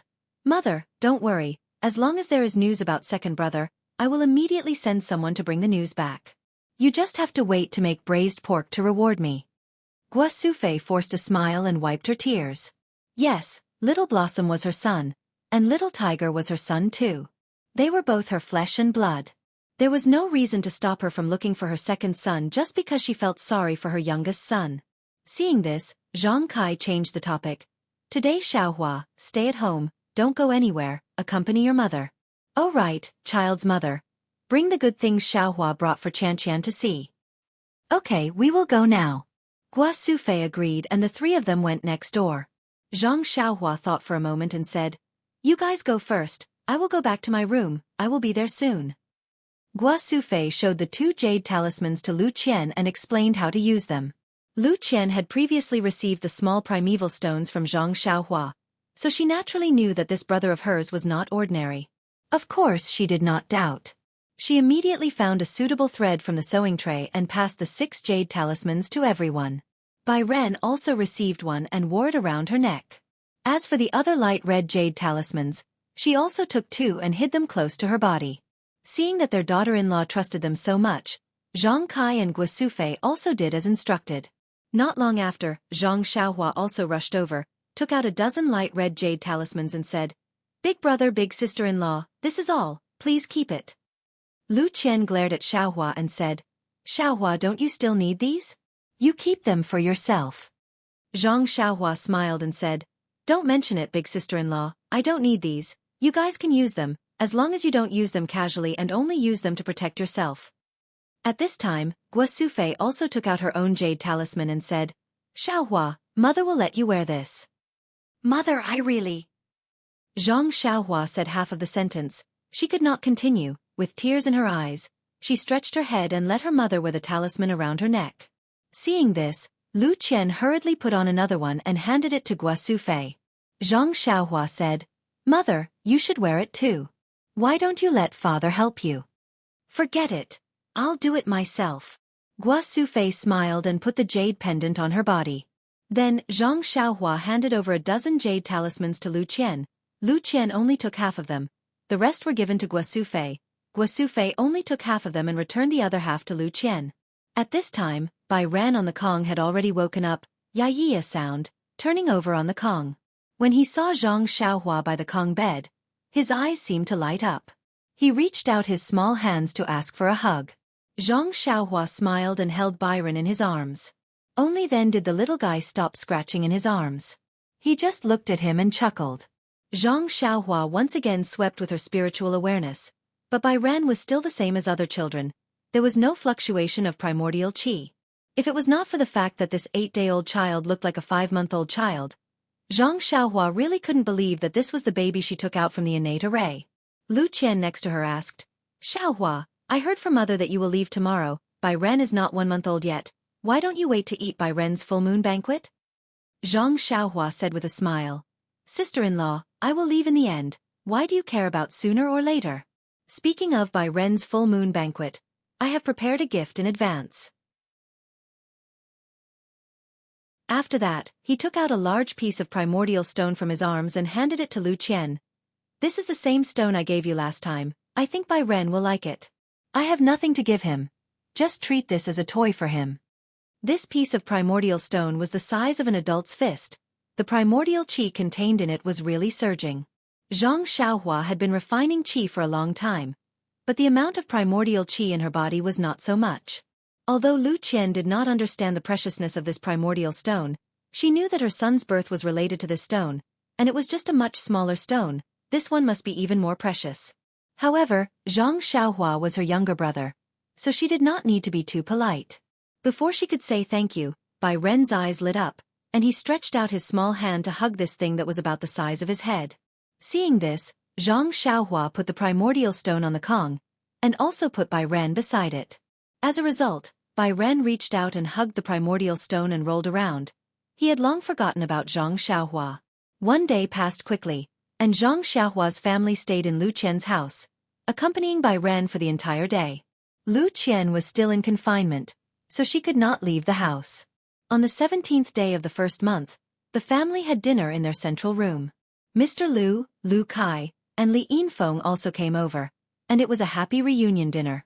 The next morning, the first ray of sunlight shone into the house. Zhang Xiaohua opened his eyes, sighed softly, and pushed the door open. He did not plan to go out to the courtyard to practice the Big Dipper magical fist, and wanted to leave quietly, afraid of the heartache of separation. Unfortunately, just as he stepped out, he saw the dark red fire in the stove. His mother had already woken up. Quietly standing at the door, Zhang Xiaohua's eyes could not help but moisten. Guosufei woke up very early. When Zhang Xiaohua came out, she had already baked a large stack of pancakes. Seeing Zhang Xiaohua come in, Guosufei smiled and said, "Xiaohua, go and sleep for a while. We still have to hurry on the road today, so rest well." Zhang Xiaohua whispered, "Mother, you don't have to bake so many pancakes, I can't finish them. This is for you to eat on the road. Along the way, other people's food is not to their heart's content. I'm afraid that you won't be used to it." "Mother!" Zhang Xiaohua was a little choked up.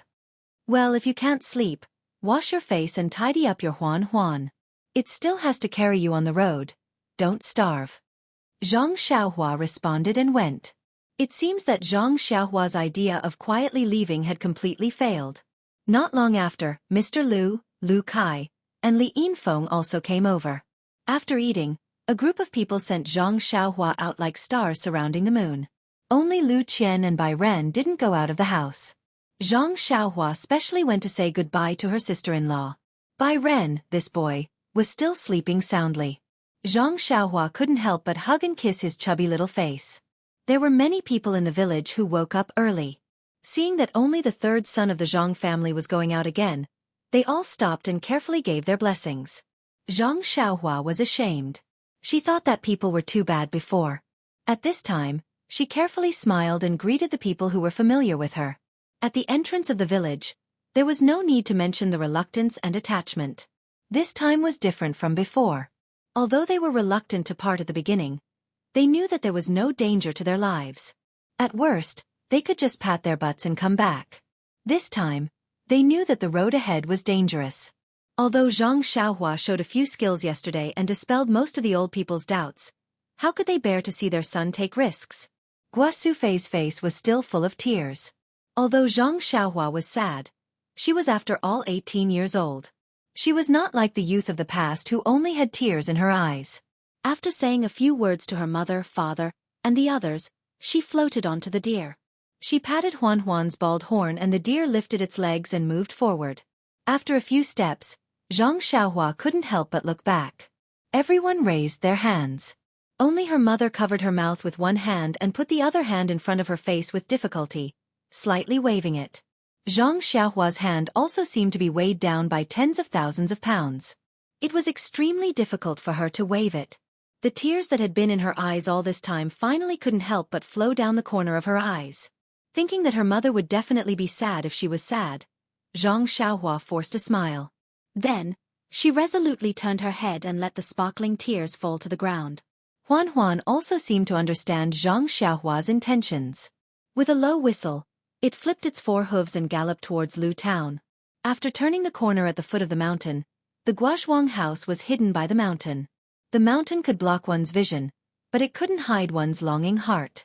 Xianxia had already released her divine perception long ago. From afar, she could see her grieving family members. This kind of parting was always so sad that it made one's heart turn cold. When Xianxia neared Pingyang City, his emotions gradually calmed down. The Guozhuang house was a peaceful harbor that he would always look forward to. However, it was not the stage of his life. Xianxia already knew that ever since he obtained the Carefree Heart Sutra and entered the cultivation of the Immortal Tao, his life had become very different from that of ordinary people. Even the martial artists couldn't compare to him.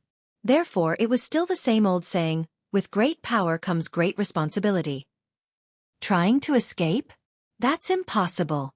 Looking at the approaching gates of Pingyang City, Xianxia was filled with anticipation. How were the two little girls, Xianxia and Little Orange, doing? Although he could see what he wanted to know as long as he released his divine perception, was there any point in doing so?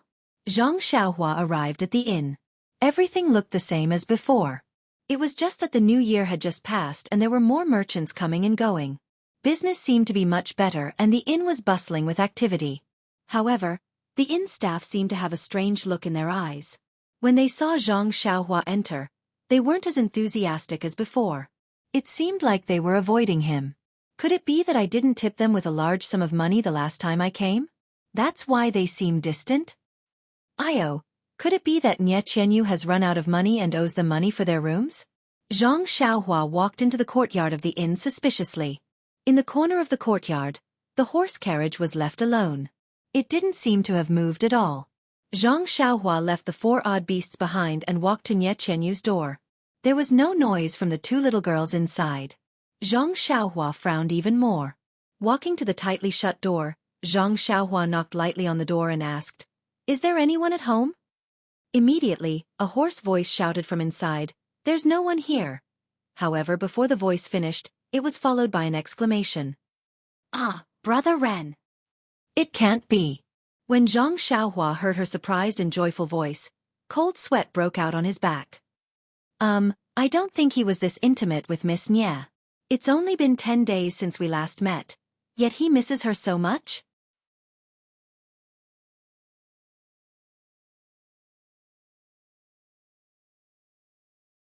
Chapter 394.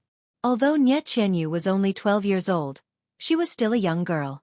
Cough cough, she had already grown up and her body was filled with the unique fragrance of a girl. Her movements were like a swallow returning to the forest, but this really put Xianxia in a difficult position. Should I step aside and let her pass? Wouldn't that be letting Miss Nye eat dirt? However, if I don't step aside, won't I be taking advantage of her? Although Xianxia did not release his divine perception, Nie Qianyu's movements still allowed Zhang Xiaohua to make sufficient movements to avoid her. However, after thinking about it, Zhang Xiaohua still stood there bravely and fearlessly. He only felt a soft and delicate body in his arms and a sweet smell entered his nose. Then, a delicate arm wrapped around Zhang Xiaohua's waist. Zhang Xiaohua swayed and almost fell to the ground. His body, which had been tempered by the heavenly thunder and refined by the qi of heaven and earth, had never received such treatment before. All of a sudden, he seemed to feel uncomfortable. Zhang Xiaohua was about to reach out and push Nie Qianyu slightly to express to her that it was inappropriate for men and women to touch each other when Nie Qianyu leaned in his arms and cried, "Brother Ren, why are you only back now? Little Orange, she has been snatched away." Zhang Xiaohua was stunned and said, "Is it because of my words? If I had known that I was so powerful, I wouldn't have joked with you guys. Quickly tell me what happened. Don't tell me that the bullies of Pingyang City want to force Little Orange to be his second concubine? Or did the bandits outside the city want to kidnap her to be their mistress?" No matter what Zhang Xiaohua said, Nie Qianyu seemed to be frightened and refused to let go. She lay in Zhang Xiaohua's arms and cried non-stop. Although Zhang Xiaohua couldn't see Nie Qianyu buried in her arms, she could imagine the scene of Nie Qianyu sobbing in the rain. Zhang Xiaohua couldn't help but pout. This child doesn't have parents to love her. She's so pitiful. After about 15 minutes, Nie Qianyu seemed to be tired from crying and realized her impoliteness. She quickly escaped from Zhang Xiaohua's arms and lowered her head, blushing, as if she wanted to hide her little face in front of her chest. Zhang Xiaohua found it a little funny. She coughed twice and asked, "Little you, quickly tell me what's going on with Little Orange. How did it get snatched away?" Hearing this, Nie Qianyu quickly looked up and was about to say something, but she saw that Zhang Xiaohua's chest was wet. Wasn't that her tears just now? She immediately lowered her head in fear. Zhang Xiaohua walked forward and patted her head. "Little you, sit down first and tell me slowly. I'm back, so leave this to me." Zhang Xiaohua's action of patting her head was a little reckless. He was used to being patted by his parents, eldest brother, and second brother at home, so he naturally thought it was a gesture of comfort. However, Nie Qianyu was a girl, so it was inappropriate to pat her head.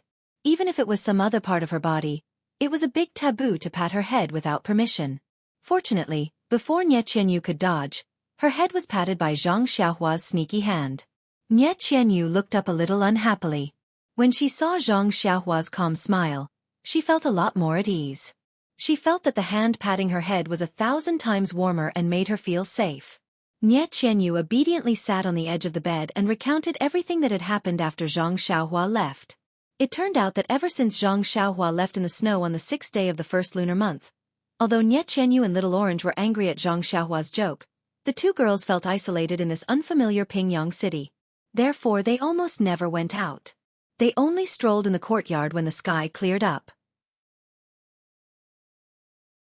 If they had nothing to do, they would stay in the house and joke around.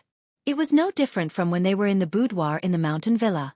The only difference was that many of their conversations involved the heartless thief who left them in this inn and left alone. However, on the 15th day of the first lunar month, the sky finally cleared up. It was another day to see the lanterns. Even the lanterns in Lu Town attracted Zhang Xiaohua's attention, not to mention the grand and lively lanterns in Pingyang City. Therefore, Nie Qianyu and Little Orange finally couldn't resist the clamor outside the inn and walked out of the door for the first time. The liveliness was actually secondary. The most important thing was that in Nie Qianyu's hometown, Carefree City, there was another custom on the 15th day of the first lunar month.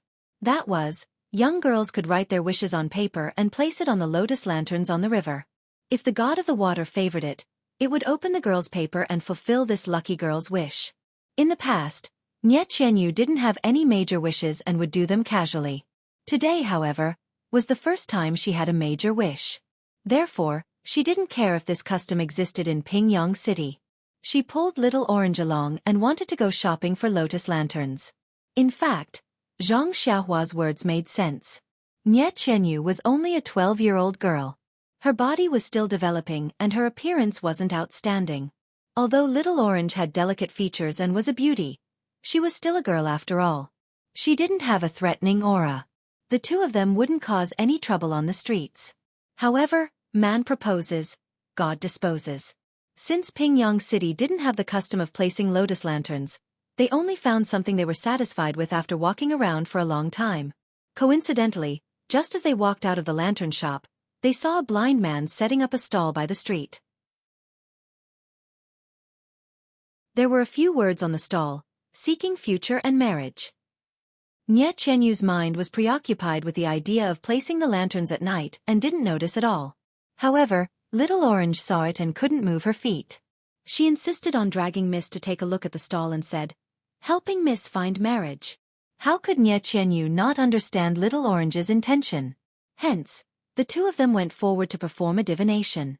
The blind man asked for their birth characters and gave them 2 divination signs. One was above average, which fulfilled Little Orange's wish. The other was below average, which ruined Nie Qianyu's good mood. Nie Qianyu pouted and tipped them a few coins. As she walked, she said, "Not allowed, not allowed. It's too unlucky." However, when it was time to place the lanterns at night, her face was still gloomy. Little Orange carefully placed the lanterns for Mississippi.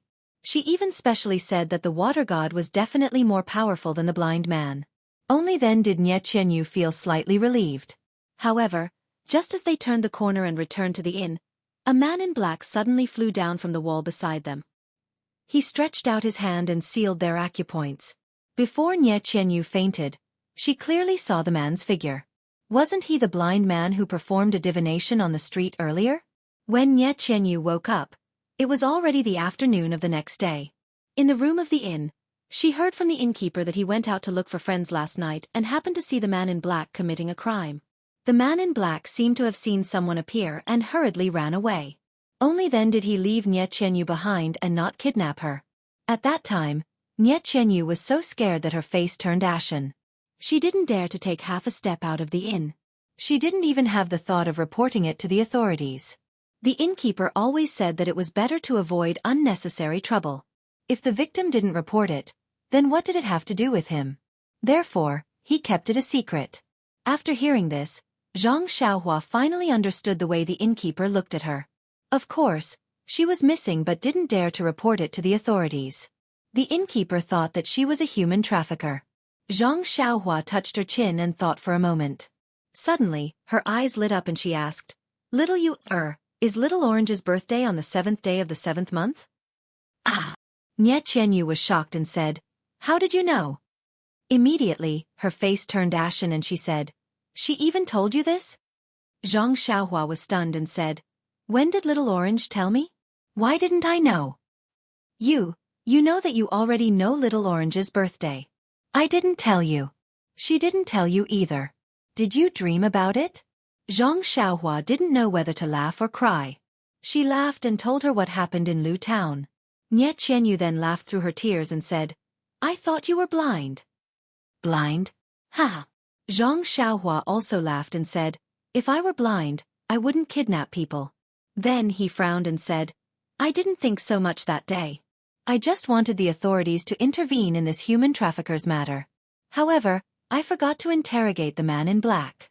It was really negligent." "Yes. Big Brother Ren. It's been almost 10 days. I wonder if Little Orange is still alive?" At this moment, Xianxia was calm. That was because, as Nie Qianyu said, it had been 10 days. If something had happened, it would have happened long ago.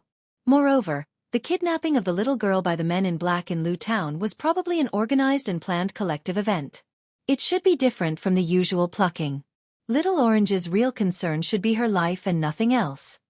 "But, Big Brother Ren, what should we do now? I didn't dare to report it to the authorities at that time. If the authorities asked about my background, I was afraid that I would attract the attention of the bad guys again. So, I've been waiting for Big Brother to come over for the past few days. Don't you think I'm too selfish?" Xianxia laughed and said, "Little you is very smart. It's very right not to report it to the authorities. Didn't you hear me say that day at the place I went, the authorities couldn't wait to run away? Why would they care? The authorities in Pingyang City might be better. However, once they ask about your background, it's not wise for you to fall into their trap first, not to mention Little Orange." Then, "Big Brother Ren, Do you think I did the right thing? Xianxia gave her a thumbs up and said, "It's more than right. You're extremely smart." Nie Qianyu's face flushed red. The grievances that she had been suppressing in her heart for the past 10 days had long disappeared. After interacting with her for a few months, Xianxia knew that this girl had always been competitive. However, she was still young and immature. When faced with such a situation, it was difficult for her to have the best of both worlds. He laughed and said, "All right, I'm back. Leave little oranges matter to me. Look at your haggard face. You'd better rest more." Then he looked around and said, "Little I'll go next door. You sleep." Big brother Ren. Please add it to your collection. Please tip it. Thank you.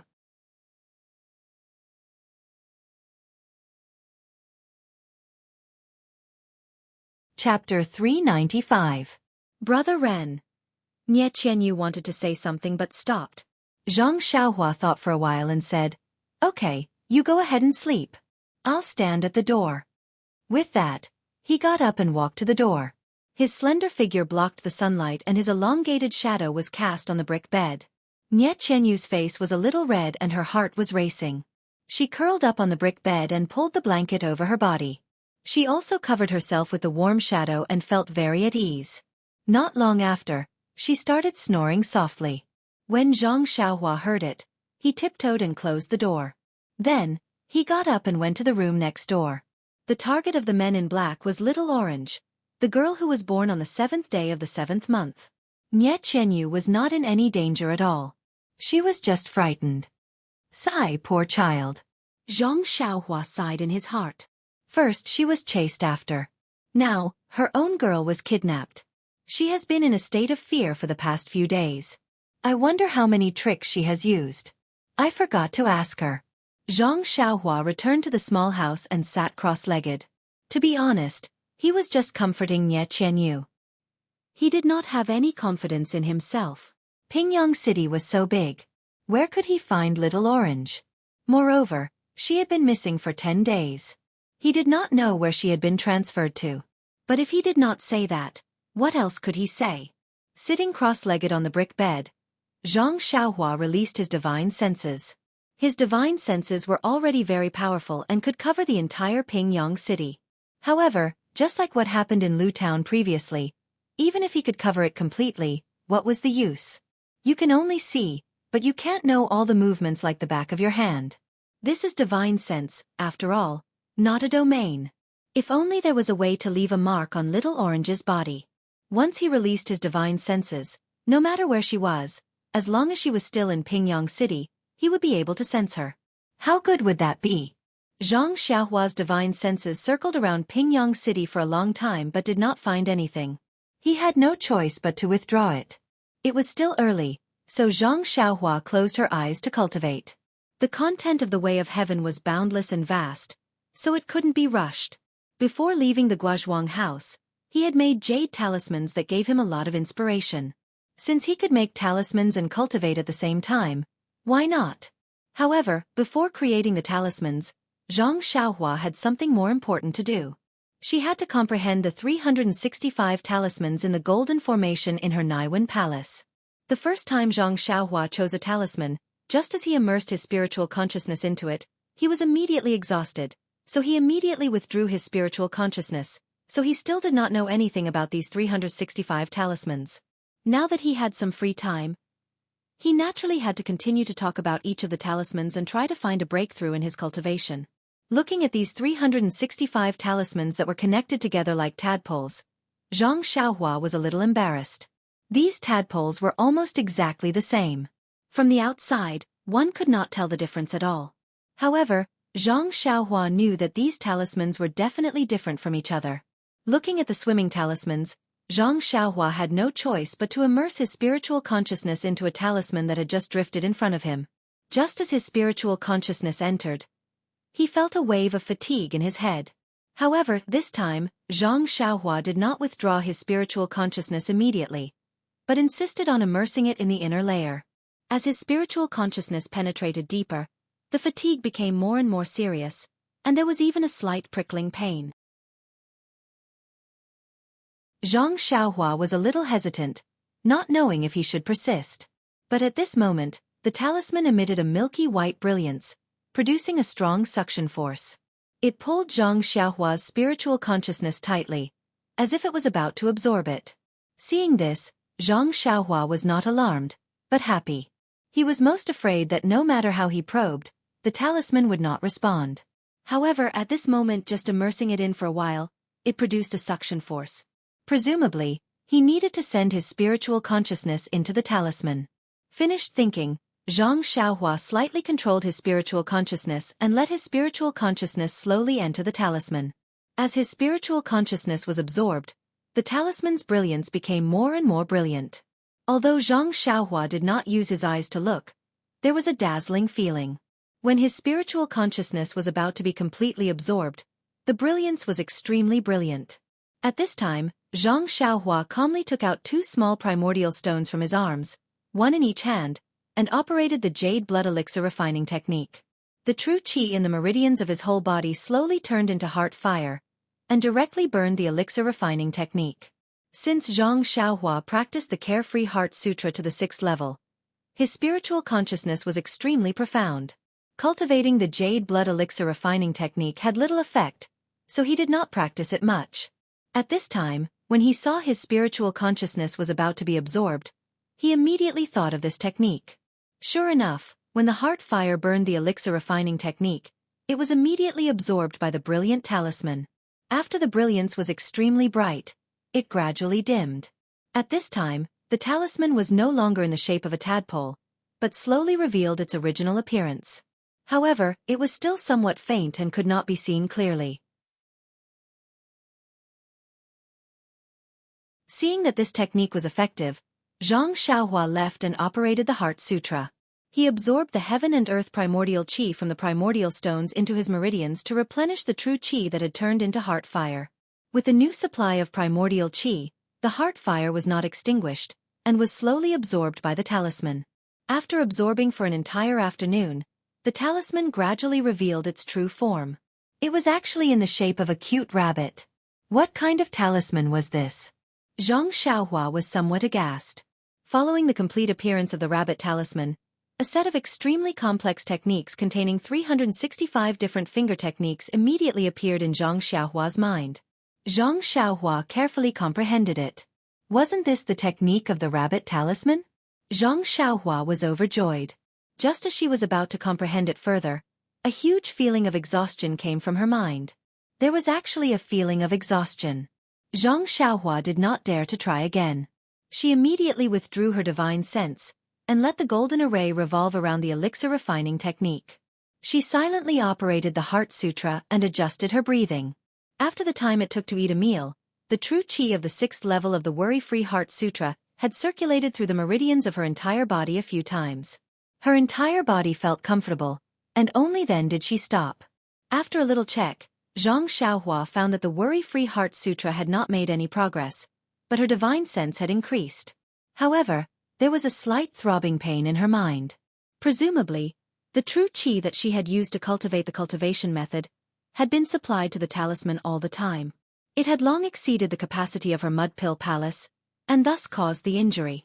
After thinking about it, Zhang Xiaohua did not dare to continue comprehending, for fear that going too far would be as bad as not going far enough. At this time, the sky had already turned dark, and she did not know whether Xianxia had woken up or not. Zhang Xiaohua floated down to the ground and came to the door of Xianxia's room. She gently knocked on the door again, and there was still a light snoring sound coming from the room. Presumably, Xianxia was still sleeping soundly. Zhang Xiaohua sighed. For the past 10 days, Xianxia must have been exhausted and did not dare to sleep. She only completely relaxed when she saw her. How could she be sleeping soundly? After waiting for a while with her hands clasped behind her back, Zhang Xiaohua went to the front of the inn to find some porridge and side dishes and brought them back. The innkeeper knew that the guest had met with a calamity. He was afraid that Zhang Xiaohua would be angry, so he carefully accompanied her and welcomed her with a smile. Zhang Xiaohua did not bother to explain to him, so she took the food box and left. After Zhang Xiaohua put the food box on the table and lit the lamp, Xianxia was finally awakened by the bright light in front of her eyes. Rubbing her hazy eyes, Xianxia's face was burning. she asked in a low voice. Brother Ren, have you been accompanying me all this time? Xianxia smiled and said, No, I also went back to my room to sleep. I just woke up and thought that you must be hungry, so I called you to get up and eat something. While they were talking, they heard Nie Qianyu's stomach growling. Nie Qianyu's face was burning even more. Zhang Xiaohua opened the lid of the food box and said, Come, little fishy, eat something first and then go back to sleep. Okay, Nie Qianyu nodded and said, Brother Ren, you should eat too. Zhang Xiaohua said, There's no need. I've already eaten. This is for you. After saying that, he was about to scoop rice for Nie Qianyu. How could Nie Qianyu let him scoop rice for her? She hurriedly jumped off the Kong bed and ran over without even wearing her shoes. Let me do it, Brother Ren, you should rest. Zhang Xiaohua smiled and said, Sit down, little fishy. Your wrist must not be completely healed. If it is injured again, won't you need to rest for many days? Nie Qianyu was a little embarrassed and said, Then, I will have to trouble Brother Ren. Zhang Xiaohua smiled and did not say anything. He took out the side dishes and the porridge and placed it on the table. He stood at the side and smiled as he watched Nie Qianyu eat in small bites. Nie Qianyu seemed to have never eaten as well as today. She actually finished the small pot of porridge. After putting down the bowl and chopsticks, Nie Qianyu said embarrassedly, Brother Ren, you have never seen me eat so much, right?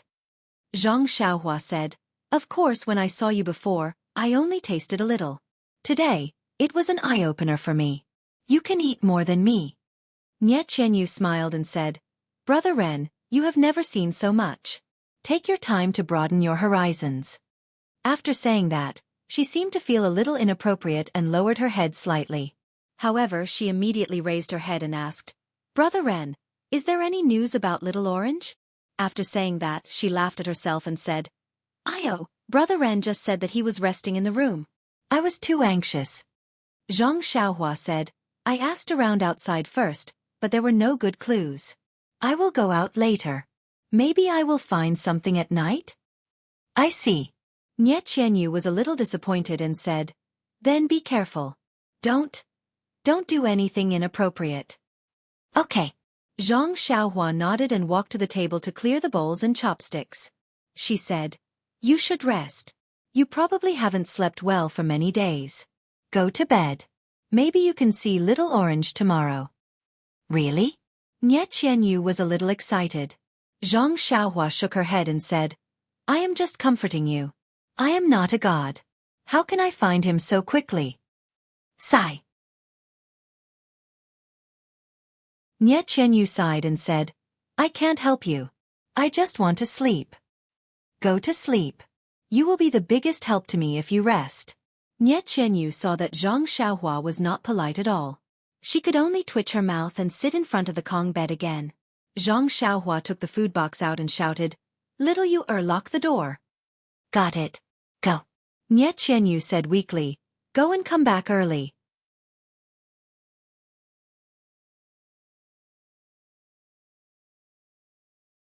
Chapter 396. Why would Zhang Xiaohua need to leave the house personally? He returned the food box to the inn and returned to the house. He sat cross-legged and released his divine perception. Although there was still some pain in his head, it was not a big deal for him to use his divine perception to observe. Pingyang City was really lively at night. There were all kinds of things. Zhang Xiaohua did not know whether to laugh or cry. His divine perception followed a few sneaky thieves and watched a few filthy dramas. Then, he hurriedly escaped. See no evil. There were also a few places where tragic tragedies happened. Zhang Xiaohua really could not stand it anymore. Although he knew that this would alert the enemy and spoil his plan, he really could not remain indifferent when he saw innocent people about to lose their lives. Hence, he raised the small sword in his arms again and stopped them in time before harm happened. Of course, after the first time, there would be a second time and a third time. For the entire first half of the night, Zhang Xiaohua did not do anything else. He only enforced justice on behalf of the heavens and helped the weak. This sudden black light saved many people. From then on, the legend of Lunar Shadow was born in Pingyang City. After being the savior of the commoners for half a night, Zhang Xiaohua was really exhausted. When midnight came, He immediately fell into a deep sleep. As Zhang Xiaohua flickered in his dream, a mysterious wave was emitted from his body. The starlight in the endless starry sky was instantly projected. As usual, it gathered into a cocoon-like ball of light around his body. After a long time, the wave around Zhang Xiaohua's body changed rapidly. The light cocoon wrapped around his body suddenly expanded as if it was attracted by something inside his body. Then, it was sucked into Zhang Xiaohua's body like a whale sucking in water. At the same time, Zhang Xiaohua's bones, which had been refined to the point that they were transparent, became completely transparent in an instant. Then, on many parts of the transparent bones, traces of red appeared. At this moment, there was no more starlight around Zhang Xiaohua's body. The wave around his body surged a few times and adjusted to another mysterious amplitude. Gradually, it stabilized. As the wave stabilized, starlight was projected from the horizon again. In an instant, it enveloped his entire body. However, who would know if this starlight was the same starlight? The next morning, Zhang Xiaohua had just gone to the courtyard to practice her martial arts when she heard Nie Qianyu running out of the house happily. She raised her head and looked around, but to no avail. Disappointed, she asked, "Brother Ren, did you not find Little Orange last night?" Zhang Xiaohua had no choice but to stop. She said apologetically, "Little you I exaggerated a little last night. I searched the entire Pingyang city but did not find any clues." Nie Qianyu said desolately, "It's all right, big brother Ren.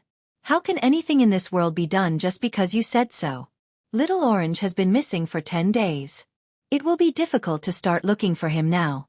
Moreover, I know that what you said yesterday was just to comfort me. You wanted me to have a good rest." Zhang Xiaohua touched her nose and smiled. "Little you is really smart. I'll go out and look again today.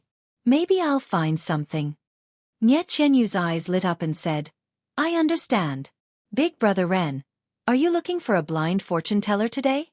Shaking her head, Zhang Xiaohua said helplessly, "Yes, I am." "That's great, big brother Ren. It's a little difficult, but I hope you can work harder. Please don't give up, okay?" Nie Qianyu sounded like she was pleading at the end. In fact, Nie Qianyu could not be blamed for not trusting Zhang Xiaohua. It was just that before Zhang Xiaohua left them, she was indifferent to them and did not like to interfere. Therefore, she was really afraid that Zhang Xiaohua would give up. If it was in the past, Zhang Xiaohua might hesitate and consider whether she would expose her background if she acted in Pingyang City. But now, she was full of chivalry and naturally would not decline too much. She smiled and said, "Look at what you're saying, little you, Along the way, we've developed feelings for each other. How could I possibly give up?" The word feelings was not used appropriately. Yes, it was really worth the 3 months of studying the 3-character classic. Nie Qianyu's forehead flushed red. She didn't mean it, but the listener took it seriously. Then, Nie Qianyu smiled and said, "Big brother Ren, I won't hold you back from practicing martial arts." After that, she bounced back to the house like a little swallow, as if her wrist was not injured at all. Looking at Nie Qianyu's cheerful back view, Zhang Xiaohua smiled and continued practicing the Big Dipper magical fist. After practicing the Big Dipper magical fist for a few days, Zhang Xiaohua felt that his strength seemed to have increased by a lot. Therefore, he paid more attention to this fist technique. Late in the morning, Zhang Xiaohua went out of the inn with his hands behind his back. In fact, he could stay in the inn, but after all, Nie Qianyu was beside him. If he stayed in the house alone, Nie Qianyu would blame him for being lazy, and there would be no reason for her to find any clues in the future. There were many people from all walks of life in Pingyang City, and there were even a few blind fortune tellers. Zhang Xiaohua found a tea house and ordered some fragrant tea. As he tasted the tea, he used his divine senses to monitor these blind men. It was easy to say but difficult to do. Zhang Xiaohua had to look at this and that at the same time, lest he missed the real murderer. He could only see, but he could not really hear the conversation between the blind man and the others. Therefore, most of the time, he had to pay attention to the shape of their mouths and the changes in their expressions. He had to guess what they were thinking to determine if there was anything wrong with what they were doing. Therefore, Zhang Xiaohua had an unusually hard time drinking the tea. Almost all the waiters in the tea house were muttering at the side. "Is there something wrong with this guy's brain? Why is he so flustered when he's just drinking tea? When the sky turned dark, those blind men left their stalls and went back to their homes. Xianxia followed them closely, but he still did not find anything. The only thing he found was a stomach full of tea. Xianxia was also obedient. Seeing that Xianxia had returned empty-handed, she did not pursue the matter. She only served the food in the inn and comforted him gently. Don't worry. Heaven helps the worthy. Perhaps there will be news tomorrow. Xianxia ate 2 mouthfuls hastily and returned to the house. He pondered carefully. Although his divine senses were powerful and could monitor several blind fortune-tellers in Pingyang City at the same time, it was after all an act of waiting. He did not know which blind man was the real culprit. Moreover, if the culprit did not disguise himself as a blind man, what should he do? For a moment, he was filled with worry. The direct result of Xianxia's worry was to release the small sword. With the power of a thunderbolt, he showed the will of heaven and punished many people who took advantage of the dark to do evil in Pingyang City. It was only late into the night that his worry subsided. The next day, Xianxia left the inn early. However, this time, he did not sit in the tea house. Instead, he rode out of Pingyang City on the David's Deer. These 2 nights of eliminating pornography and illegal activities in Pingyang City had already shown some results. There were more and more cases of people helping the elderly cross the road. The bad guys who kidnapped the young girls were not really blind. They would definitely sense something. The best way was to look around Pingyang City and see if he could find some clues. However, when he exited the west gate of Pingyang City, he realized that the city gate was slightly different from before. Ever since Xianxia came to Pingyang City for the first time 6 years ago and the numerous times he entered and left Pingyang City after that, he had not met any soldiers at the city gate. However, today, there were actually a few soldiers guarding the west gate of Pingyang City. They interrogated the passers-by especially the horse carriages and the like. The inspection was especially detailed. Even Xianxia, who was all alone, was interrogated in detail. They also looked at his strange steed from left to right, up and down. They only let him leave the city when they confirmed that there was nothing more to ask. As for the passers-by who entered the city, they did not interrogate them at all. Xianxia was very puzzled. However, he had never been very interested in the officials and thus could not be bothered to ask. Of course, even if he wanted to find out, he might not be able to get anything. He could tell just by looking at those soldiers who treated the passers-by like wolves and tigers. Xianxia followed his own train of thought and carefully checked the east, west, and north of Pingyang City for several days. He did not discover anything even though he was more than 10 miles away from the city. He even checked the surroundings of the ethereal heights in detail. However, the Righteous Alliance had already taken over the heights and Xianxia did not go deep inside. With the reputation of the Righteous Alliance in the pugilistic world, they would not do such a heinous thing. Even if the Righteous Alliance wanted to do it, they would definitely not choose Pingyang City. Therefore, Xianxia only looked around the surroundings. Huanxi Heights seemed to be like what Qiuju had said. There were not many changes and everyone had their own business. However, all these had nothing to do with Xianxia. Therefore, he did not rashly go there and try to establish old ties with Tianzhongxi and Ma Jing. It was already dusk. Xianxia returned from the east side of Pingyang City. This day, he had walked dozens of miles away from the city and found many villages and forests. He had also used his divine perception to check many places that were rarely visited but to no avail. Now, he only had not seen the south side of Pingyang City. However, he had entered from the south gate and did not see anything strange along the way. It seemed that if there was no special miracle, he could only apologize to Xianxia. However, at the thought of Little Orange's voice and smile, after not seeing them for more than 10 days, Xianxia felt a wave of sadness in his heart. If he did not leave the 2 of them alone in Pingyang City and instead brought them to the Guozhuang house, even Lu Town, would they be able to avoid this disaster? The more he thought about it, the more guilty Xianxia felt. He felt that he really should not have avoided these 2 girls so much. Just as he was thinking, from the east gate of Pingyang City, came a big dung cart carrying farm treasures. An unpleasant stench assailed his nostrils. Many people on the side of the road covered their noses to avoid it. Xianxia grew up in a farmer's house. Naturally, he was not unfamiliar with this smell and did not take it seriously. However, Xianxia was riding on the back of the deer. Huan had always had a habit of walking in the middle of the road. This time was no exception. As they were about to bump into the dung cart, Xianxia hurriedly patted Huan's head, indicating for it to quickly make way for the cart. Although he was not afraid of the smell, it would not be good if he bumped into the cart and got himself covered in farm treasures. However, just as Huan brushed past the dung cart, Xianxia could not help but frown.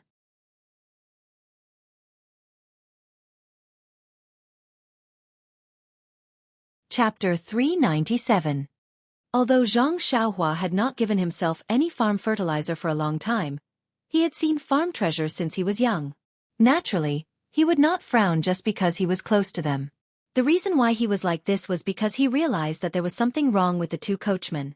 Farm treasures naturally referred to the dung in the fields. This large dung cart must have taken the dung from the toilets of the people in Pingyang City and brought it back to the fields to be fertilized.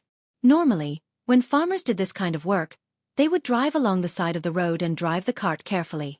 They were afraid that they would annoy the passers-by and embarrass their family. Moreover, this kind of work was not a dignified job. Who would swagger in the middle of the road? Furthermore, it was just after the new year. It was not a proper day to dig dung in the fields. If the crops were growing and needed a large amount of fertilizer, it was understandable that two strong laborers would go to the city to dig dung. However, there was no need to rush to fertilize the fields. They were just pulling the dung back and storing it first. Why would they need two people to do this kind of idle work? Of course, the two of them might have come together to be companions or because it was on the way. However, since they were here to dig dung, they should not cover their noses.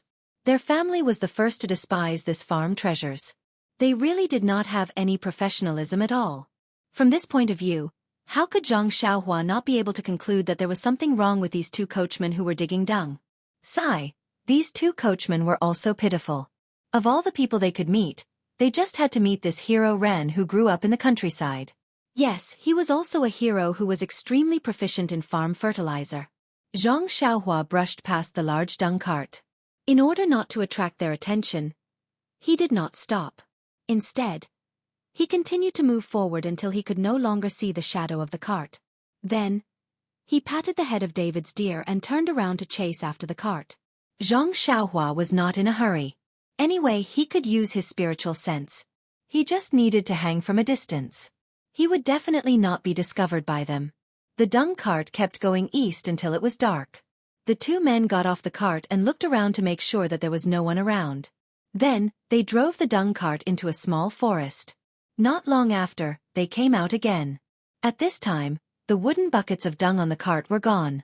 Xianxia saw with her divine sense that the two men covered their noses as they carried the wooden buckets out of the cart and casually threw them in the forest. The carriage continued on its journey. Not long after, it came to a small fork in the road. The coachman skillfully drove towards the small path in the southwest direction. It was a muddy path that could barely allow a carriage to pass through. In front of it, there was a patch of lights. It seemed to be a very small village. The two of them entered the manor and did not hesitate. They went straight to a dark courtyard at the entrance of the village and knocked on the courtyard door rhythmically. Immediately, an old man's head popped out. He first looked into the distance, then opened the courtyard door and said angrily, "You two brats, why did you just arrive? Hurry up and come in." The two of them did not dare to speak. They looked at each other and drove the carriage into the courtyard. Before the carriage came to a stop, the old man asked, "Have you brought the item? The days are getting closer and closer. If we still can't complete the task, the commander will blame us." One of them, who was slightly taller, smiled apologetically and said, "Banner Master Gao, don't worry. Although we are 2 days late this time, we still brought the item on time."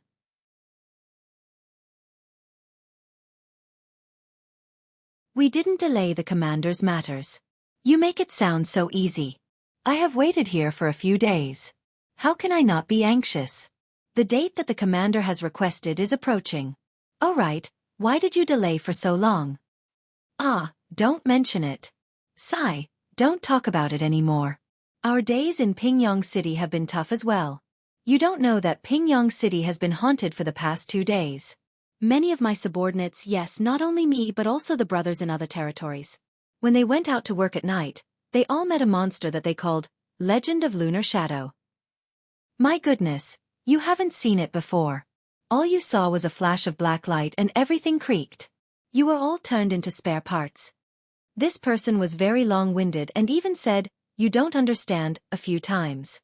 This made Banner Master Gao very unhappy. At this moment, the person beside him smiled apologetically and said, "Old Master Gao, just as my brother said, the city has been rather chaotic these few days. As long as the brothers in the underworld go out to work, there will always be some strange things interfering. Therefore, for the sake of the commander's grand plan, I have no choice but to shrink my head and act carefully." When Banner Master Gao heard this, his expression softened a little. He said, "It's not easy for you guys either. You have delivered a lot of good stuff. If the commander asks about it, I will definitely report to him and reward you handsomely." The two of them were overjoyed. They cupped their fists and said, "Thank you for your guidance, Banner Master Gao." At this moment, Banner Master Gao sniffled and lowered his head slightly to look at his feet. Then he said, "Oh right, what is the legend of Lunar Shadow that you mentioned just now? Tell me about it in detail." "It's like this."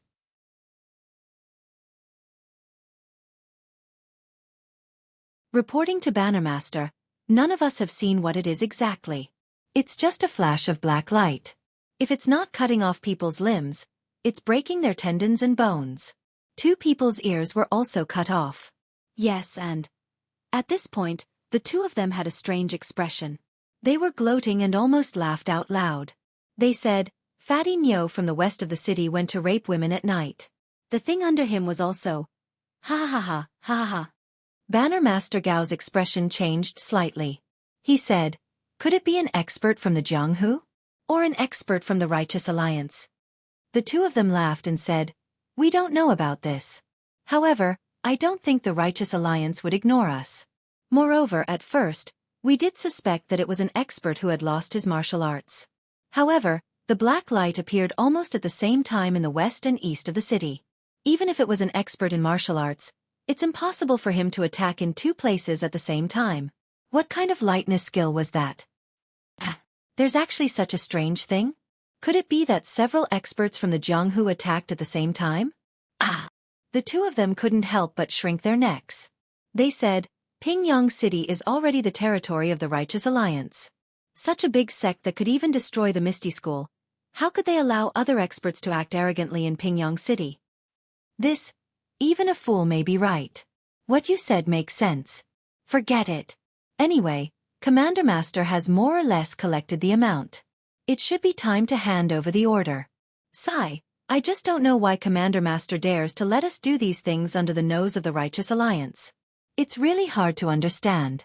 The person who spoke first laughed and said, "Banner Master Gao, I don't know about this. That day, I specially asked Blind Man Fan. Guess what he said?"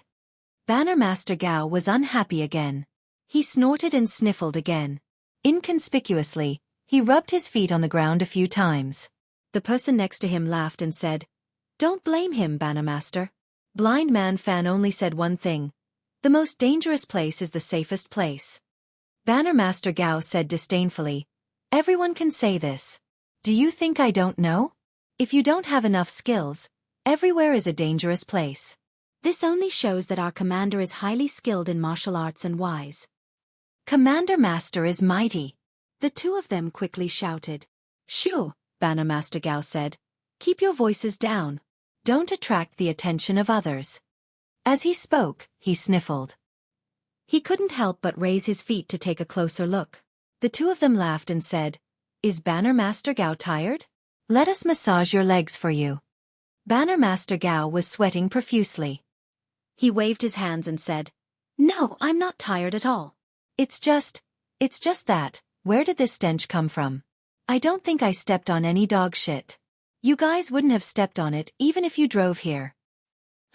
This. The 2 of them looked at each other in dismay.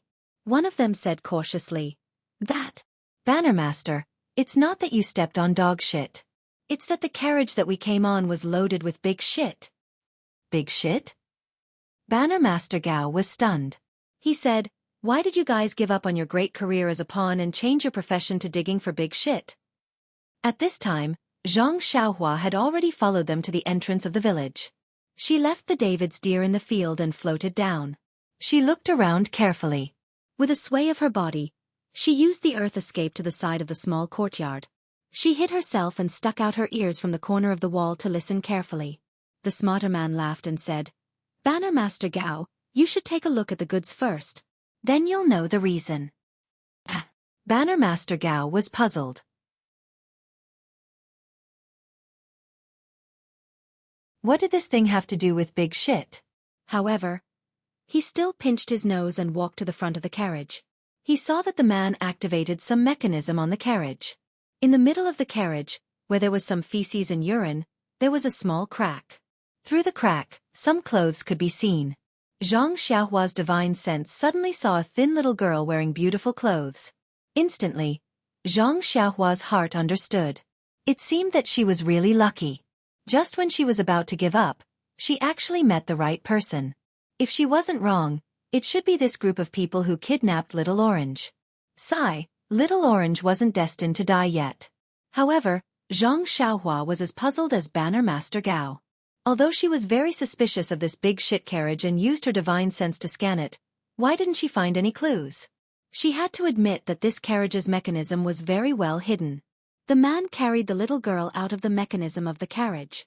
The little girl's eyes were tightly shut and her breathing was even. She must have been drugged with some kind of drug. Banner Master Gao looked at the little girl and couldn't help but frown. To be honest, he really couldn't see how this little girl had anything to do with this big shit carriage. This specially made carriage used to transport some secret items. It was reasonable that this little girl was hidden in the mechanism. However, what did she have to do with this stinky big shit? After thinking for a moment, Banner Master Gao's eyes lit up. He said, "The two of you actually used this big shit to cover your tracks? Could it be that the so-called legend of Lunar Shadow in Pingyang City made you so afraid?" Hearing this, the two of them gave him a thumbs up and said, "Banner Master Gao, you're really smart." Sigh, Banner Master Gao was unhappy again.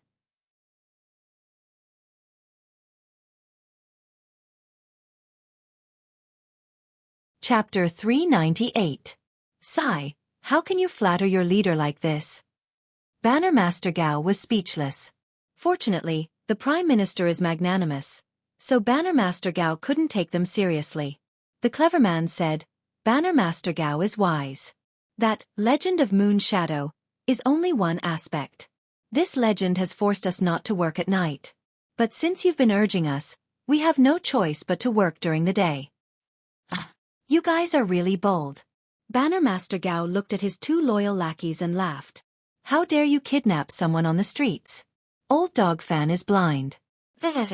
Who knows how many lost lambs he has fooled? The man took the opportunity to say, "It's all because of Banner Master Gao and Commander Ling's good leadership.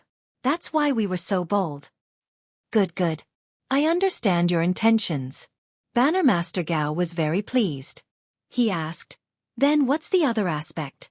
That should be the main point." "You're wise. Look at this little girl.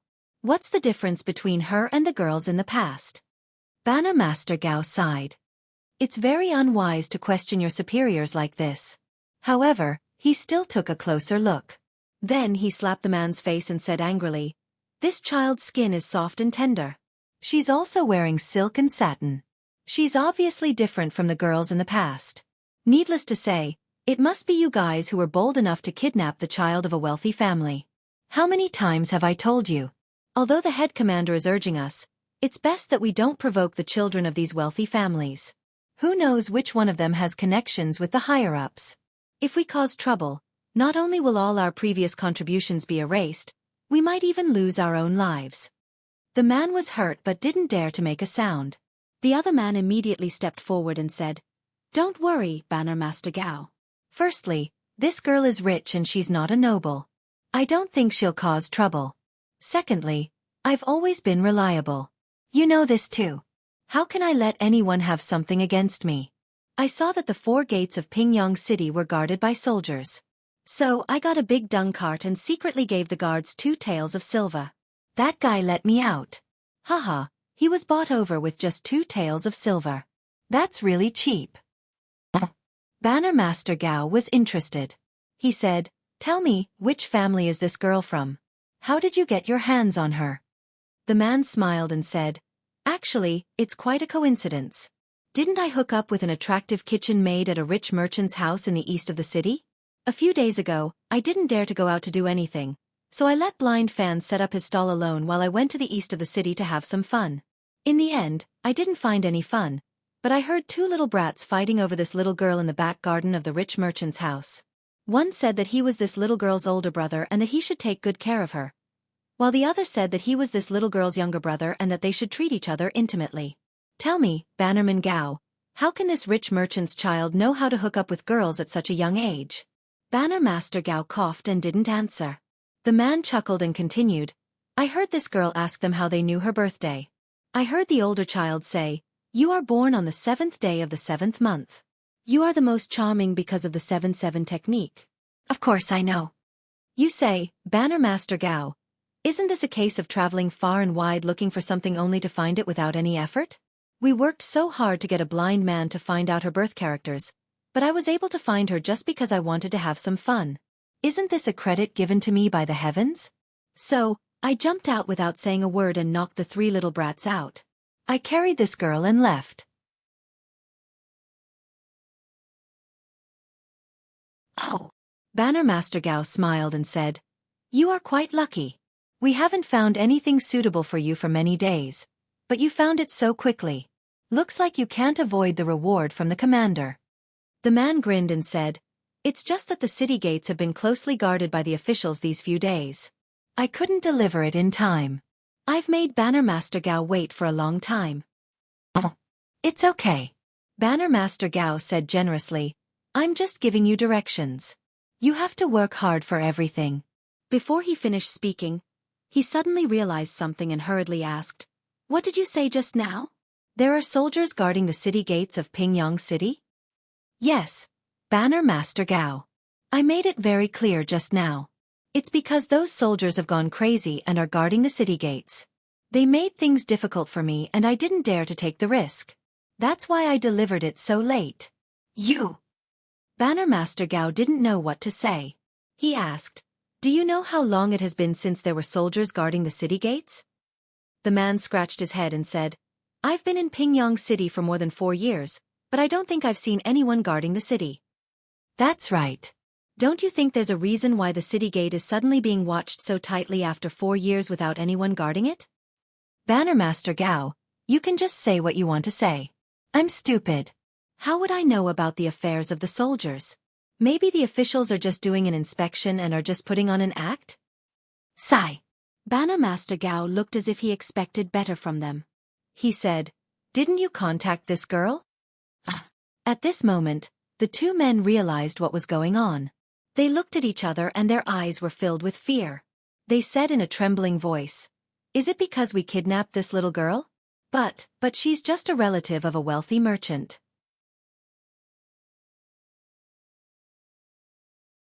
I'm sure that this wealthy merchant only has a little bit of relationship with the officials.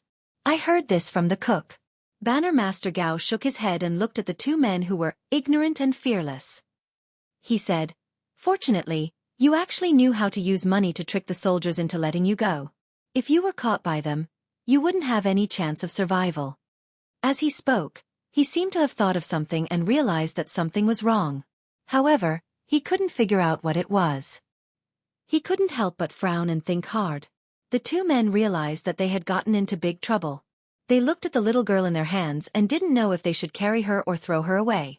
At this moment, Banner Master Gao suddenly asked in a loud voice, You said that you gave 2 coins of broken silver to the soldiers?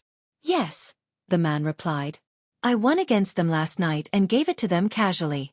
Banner Master Gao, you don't have to worry about it. Consider it my own allowance and you don't have to reimburse me. Pah!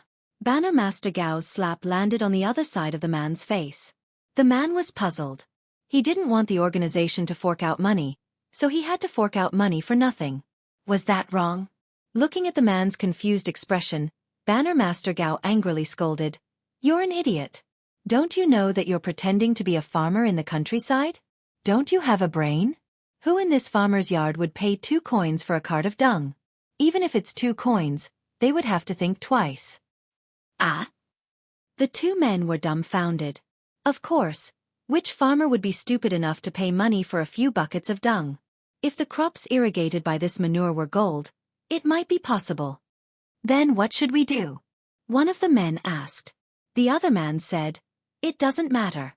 We threw the dung in the forest by the side of the road before we reached the fork in the road. They probably won't be able to find this place." Banner Master Gao raised his hand. The man had already noticed it and immediately turned his head to the side to avoid it. However, the old man waved his hand and another crisp slap was heard. Banner Master Gao angrily said, "You idiot! The smell of dung is so strong. How could it not leave a trace and smell on the road? You're causing trouble for me." After he finished speaking, he took the little girl from the man's hands. The man said, "All right, then we'll send her back. Perhaps there won't be any problems." Banner Master Gao sneered and said, "You think it's easy? This child is in our hands. The officials won't let us off easily. It's too late to send her over now. In any case, your master's martial arts are superb. Why should we be afraid of the officials? It'll be our merit if we send her back to your master. Let him deal with this troublesome burden." That's right. Banner Master Gao is wise. The two men were not stingy with their flattery. All right. Since that's the case, let's leave quickly. The sooner we leave, the better. After he finished speaking, Banner Master Gao was about to leave with a little girl under his arm. The two men immediately called out, "Banner Master Gao, you're a master who comes and goes, but we don't know lightness techniques. What should we do?" Banner Master Gao pointed at the inferior horses in the carriage and said, "You brought one horse. There's another in the stable behind my house. Each of you will take one horse. I'll take the goods and use my lightness techniques to travel. What do you think?" The two men were so moved that snot and tears flowed out of their noses. They said, "Banner Master Gao is indeed virtuous. You love your subordinate so much. You'd rather walk by yourself and give the horses to us. We're so touched." Banner Master Gao smiled and said, "No need to be so polite. I've always loved my soldiers like my children.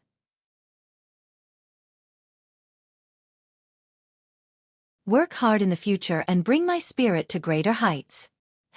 I'm going to walk, so I'll go first. You can ride your horses and follow me." Seeing the two men nod, Banner Master Gao exerted force with his feet and leaped onto the roof, shooting toward the west like lightning. The two men in the courtyard had looks of envy on their faces. They hurriedly unloaded the horses from the carriage and led them to the stable behind the house. When the two men got on their horses and galloped toward the south, a slender shadow suddenly appeared in the quiet courtyard. It was hero Xianxia, who had been eavesdropping for a long time. Standing in the courtyard and smelling the faint stench, Xianxia frowned. Banner Master Gao was right. With such a strong stench, if the soldiers were to chase after them, there was no way they wouldn't come here. However, it was already late. Should she chase them south or not? Even if she chased them, wouldn't she still fall asleep at midnight? How could she keep up with them? Just as she was thinking, she suddenly discovered something with her divine sense. Zhang Xiaohua couldn't help but smile.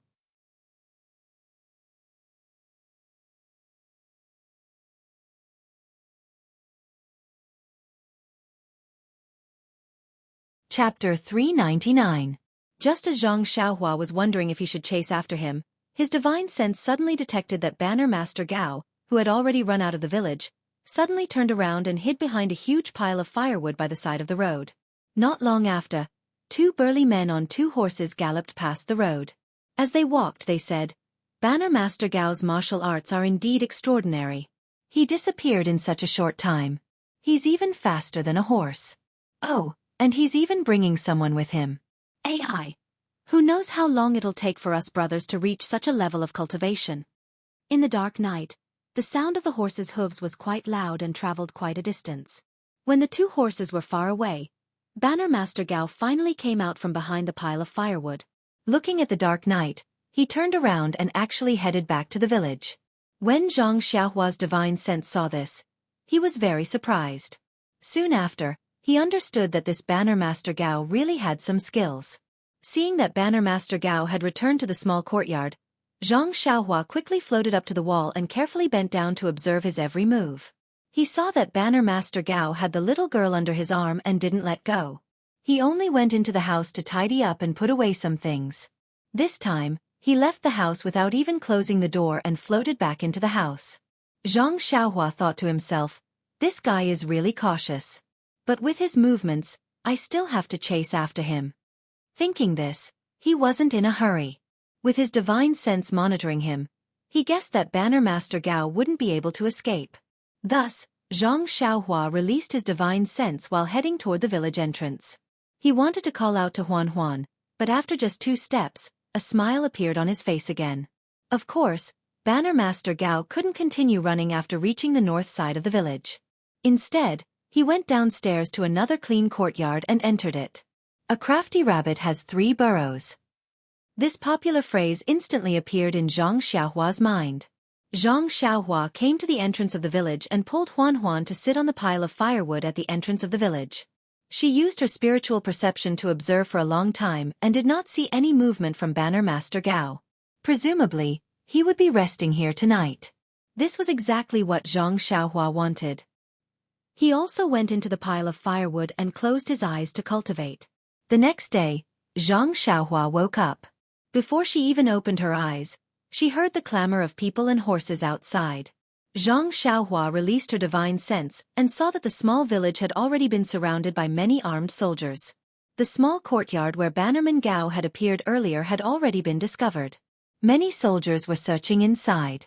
Moreover, there were small groups of soldiers knocking on each door, as if they were searching each house. Seeing this, Zhang Xiaohua inwardly cursed.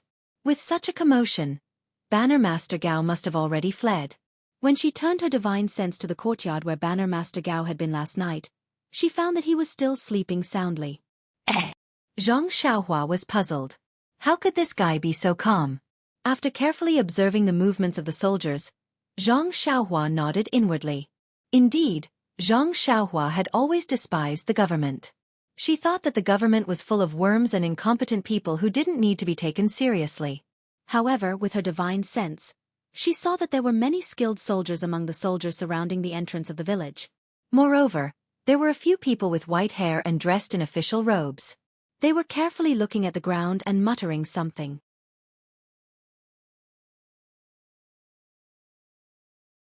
Then, as if they had reached a consensus, they walked towards another person on a horse. The person on the horse seemed to be an official. After hearing their suggestion, he frowned and shouted something loudly. Thus, the soldiers who were searching the houses immediately stopped disturbing the villagers and gathered at the entrance of the village.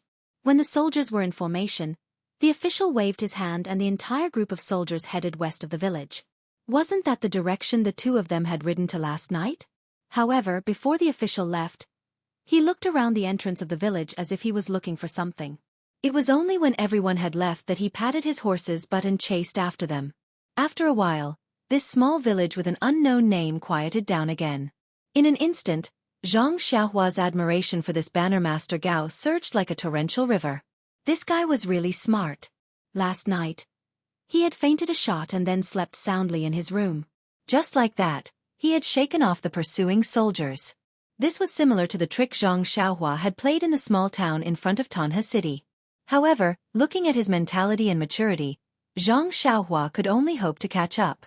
In an instant, Zhang Xiaohua seemed to understand that sometimes, things in this world couldn't be completely solved by force. She also immediately became more wary of this Banner Master Gao, who didn't seem very powerful. Sure enough, less than the time it took to drink a cup of tea after the soldiers had left, Bannerman Gao woke up. He walked out of the door and listened carefully before returning to the courtyard. He found a shabby carriage and pulled out a small donkey from the backyard. He put the donkey on the carriage and then returned to the house. Nobody knew where he found the girl, but he carried her out and casually placed her in the carriage. Just as Zhang Xiaohua was watching with great interest and secretly pondering and seriously studying, a man dressed in martial arts clothes suddenly appeared at the entrance of the village where the military official had been standing. He was even pulling a handsome red horse with him. As he walked, he looked around in a flamboyant manner, as if he was very strange. That man was still mumbling. What's going on? I just had diarrhea, and all these people are gone? Cousin too. Why didn't he tell me when he left?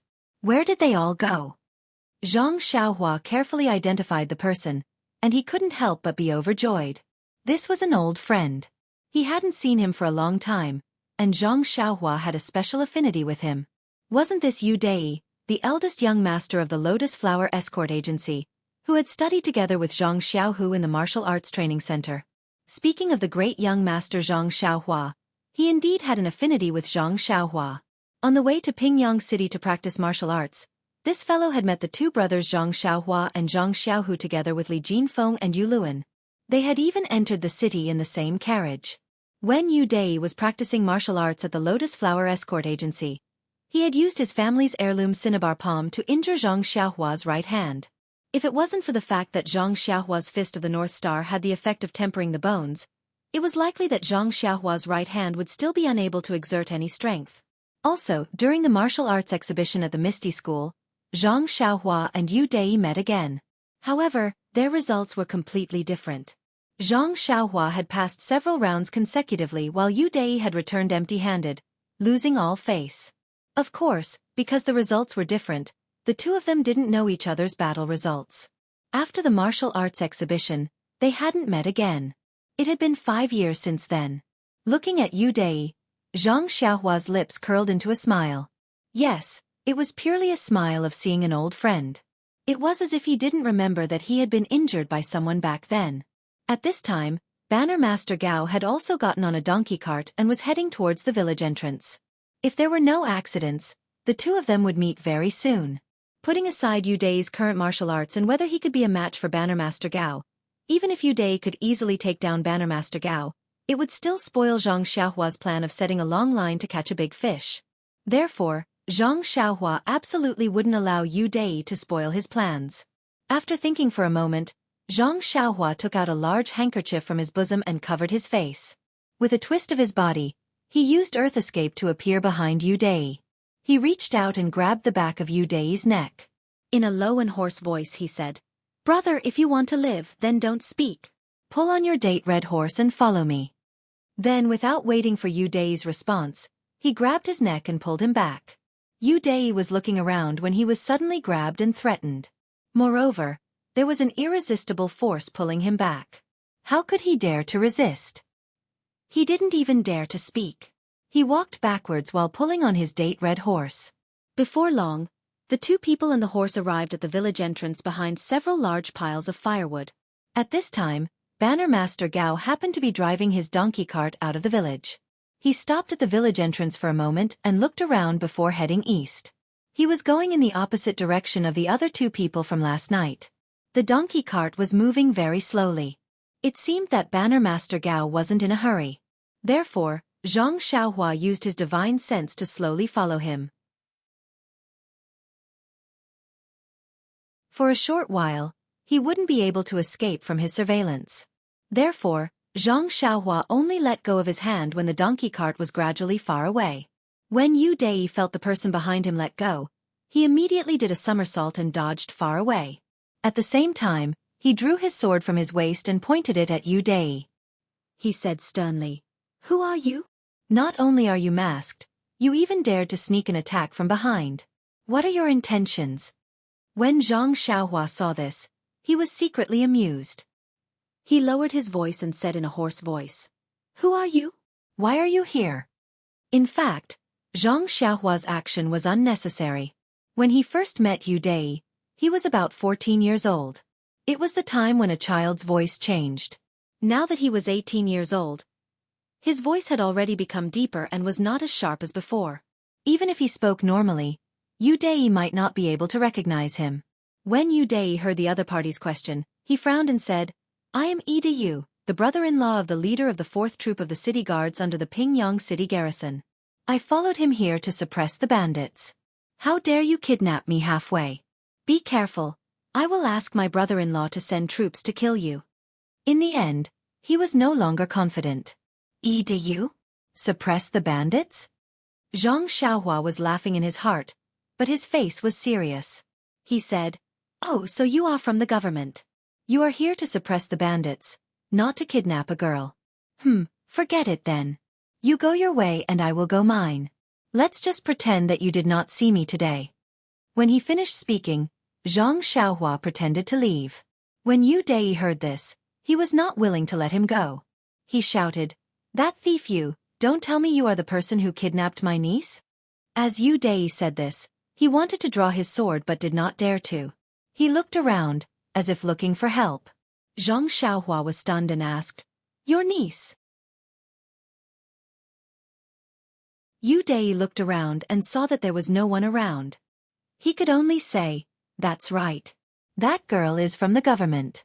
If you know her background, you have to tell me honestly."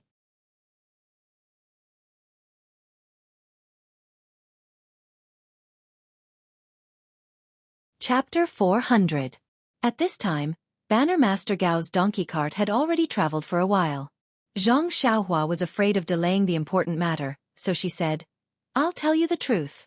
Your brother-in-law's group has already traveled west. They seem to have found some useful clues.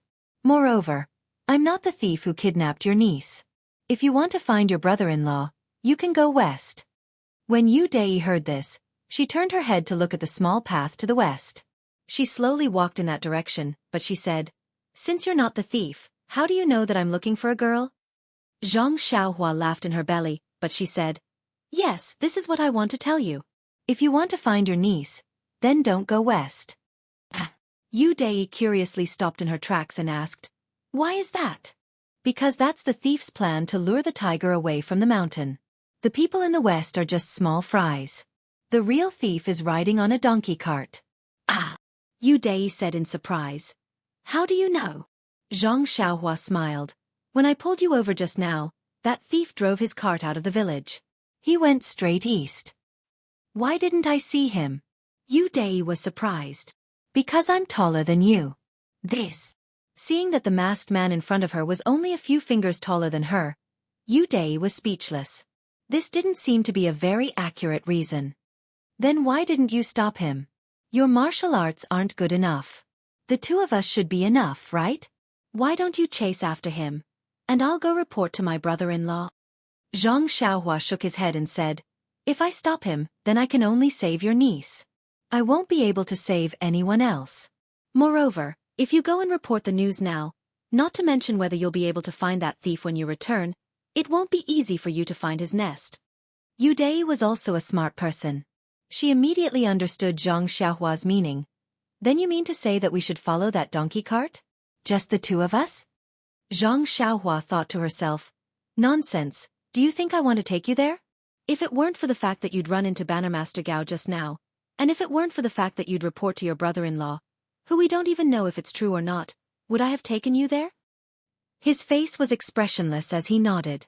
"There must be a lot of people in the thieves' lair. Just the two of us might not be a match for them. I think we should inform my brother-in-law first." Zhang Xiaohua stared at him coldly without saying a word. Seeing this, Yu Dai felt a chill in his heart and immediately said, "Fine, since your distinguished self's martial arts are so strong, then fine, this one will also risk his life to accompany you. This one will follow you into the wolf's den."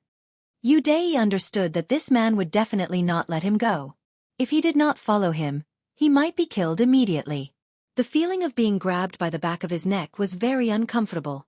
"Good, very good. This is Brother Yi's own initiative. I did not force you." Zhang Xiaohua smiled and said, "Furthermore, aren't you going there for your niece?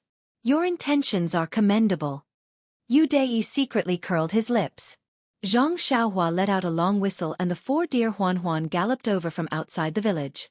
When it got close, Zhang Xiaohua floated up and said with a smile, "Brother Yi, why don't you get on the horse?" Yu Dai stared at the mule dumbfoundedly and did not say anything for a long time.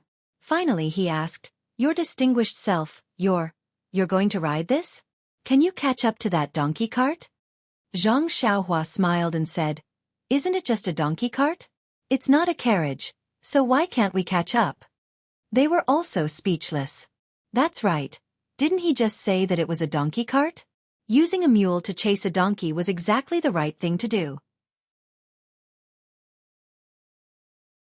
After thinking for a moment, he sheathed his sword and mounted his horse. With a shake of the reins, the date-red horse galloped forward. After traveling for a while, Yu Dai heard a voice behind him. "Brother Yi, it's better to slow down. With this speed, we can catch up with the donkey cart very quickly. It's better for us to stay far away from it. What do you think? When Yu Dei turned around, her eyeballs almost fell out. That ugly mule was following closely behind her. The masked man was sitting cross-legged on top of it. Looking at the mule's appearance, he seemed to be handling it with ease. Was this still a mule? After Yu Dei recovered from his shock, he immediately stopped looking down on it and followed Zhang Xiaohua's instructions to slow down the speed of the horse. Thus, one horse and one mule slowly moved forward on the small road. Zhang Xiaohua knew what was going on, but Yu Dei could not. From the time he arrived at the entrance of the village until he was tricked by Zhang Xiaohua to the small road, he did not see any trace of the donkey cart. How could he be at ease? He could not help but look at Zhang Xiaohua from the corner of his eyes and thought to himself, could it be that this guy's target is the handsome me? Thinking of this, he could not help but feel a chill in his heart. But he saw that the masked man did not even look at him. Instead, he closed his eyes and did not know what he was thinking. He also did not seem to be interested in him. He hoped that he was wrong. Sure enough, after a while, Zhang Xiaohua said, "This guy is really cunning." Then, the two of them continued to move forward. When they passed the fork in the road, Zhang Xiaohua did not hesitate and directly went to another fork in the road to the south. Yu Dei was shocked. How did this guy know to go south? Could it be that he could see further from a high place? He was not that much shorter than him. But soon, he understood that this guy was not alone. He must have his helpers ahead of him and they must have marked the road ahead. So, he was no longer afraid. Since he had helpers, he did not need to be a lone hero. All the way to the south, in the direction of Lu Town. Moreover, this time, they actually walked for as long as 2 days. Fortunately, Bannerman Gao on the donkey cart did not travel at night. He also traveled in the morning and slept at night. Most of the time, he slept in the night or in the wild. This was good as well. It saved Zhang Xiaohua the trouble of searching for him. But the drowsiness at night was annoying. Zhang Xiaohua had to find a reason to go far away and find a suitable place to sleep. She could only appear the next day. But fortunately, Yu Dei was tactful. She knew that they were already far away from Pingyang City and she had nothing to rely on. She could only follow this mysterious swordsman. And this swordsman indeed had the same idea as her, which was to save people. So, he listened to Zhang Xiaohua's arrangements and did not run away or act on his own. This afternoon, the donkey cart moved slightly to the east and entered a small path. The speed of the donkey cart was obviously faster. Zhang Xiaohua was stunned. She immediately used her divine perception to scan ahead. Indeed, there was an extremely quiet village ahead. Zhang Xiaohua was overjoyed. She guessed that this was Bannerman Gao's destination. Zhang Xiaohua said to Yu Dei, "Brother Yi, hurry up. I see that it's already late. I wonder if there's a place to stay ahead?" Yu Dei was stunned. She immediately looked up at the sky and thought to herself, "It's already early. How can it be late? Could it be that this person is talking in his sleep? He seems to be resting with his eyes closed every day. He must be suffering from insomnia at night." But she said, "I'll listen to the swordsman's instructions." Zhang Xiaohua laughed in her heart. She did not reply. She patted Huan Huan's bald head and asked it to speed up. Not long after Bannerman Gao entered the village, the two of them also arrived at a place not far from the village. From afar, they could see the village on the other side of the forest. Zhang Xiaohua smiled and pointed out, "Brother Yi, this small path in the mountain seems to be leading to this village. If I'm not mistaken, the donkey cart must have entered it. Tell me, since it's a small path for people to walk on, do you think that there will be people watching us from the inside?" Yu Dei's heart trembled. She shrunk her neck and said, "Swordsmen, can they see us?" "I don't think so. We haven't reached the end of the small path yet. They can't be clairvoyant." Yu Dei listened and let out a long sigh. "That's good. But how are we going to enter the tiger's den? We'll still have to listen to the swordsman's instructions." Zhang Xiaohua looked at the obedient Yu Dei in front of her. He was no longer as arrogant as he was in front of her a few years ago. She turned to look at the village in the distance and said, "This is easy. You can stay here and keep a lookout for me. I'll go and take a look. If there's anything strange or if there's anything, I'll inform you. What do you think?" I see. Yu Dai was surprised when he heard that he did not need to be a lone hero. He only needed to stay at the side to keep a lookout. He could not help but have doubts in his heart. This person brought me here from Pingyang City just to keep a lookout for me? This is unbelievable. Could it be that there's a trap? Seeing Yu Dai's hesitation, Xianxia said, "Why don't Brother Yi go in by himself? I'll stay here and keep a lookout for you." Yu Dai smiled bitterly and waved his hand. "Hero, you should go in by yourself. My martial arts skills are limited. It's better for me to stay here and keep a lookout." His tone was far from the high-spirited person he used to be. Zhang Xiaohua found it strange. Haha, that's right. Anyone who lost their confidence after being beaten up by a group of teenagers 5 years ago would be the same. After making the arrangements, Zhang Xiaohua no longer rode on the David's deer. She only used her qinggong and leaped onto the treetops. She leaned forward and moved forward. At this moment, Banner Leader Gao had already driven the donkey cart to the innermost part of the village, in front of a huge manor. The manor's gate was tightly shut. Banner Leader Gao did not find it strange. He jumped off the donkey cart and walked to the front of the gate. He held the door knocker and knocked a few times rhythmically. The gate opened with a creaking sound and a burly man poked his head out. When he saw Banner Leader Gao, he frowned and said, "Banner Leader Gao, why are you only here now?" Banner Leader Gao quickly cupped his hands and said, "Steward Qi, I was delayed because of some mundane matters. However, I have brought the goods that the commander needs. I hope that Steward Qi can accommodate me."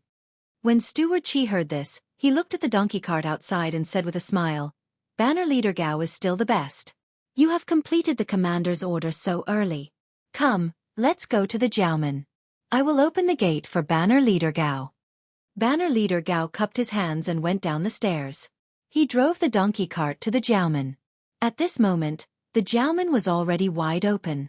There was a projector wall facing the Jiaomen. On the projector wall, a huge tiger with a white forehead and white eyes was staring at the donkey cart that was entering the Jiaomen. "Please vote for me. Thank you."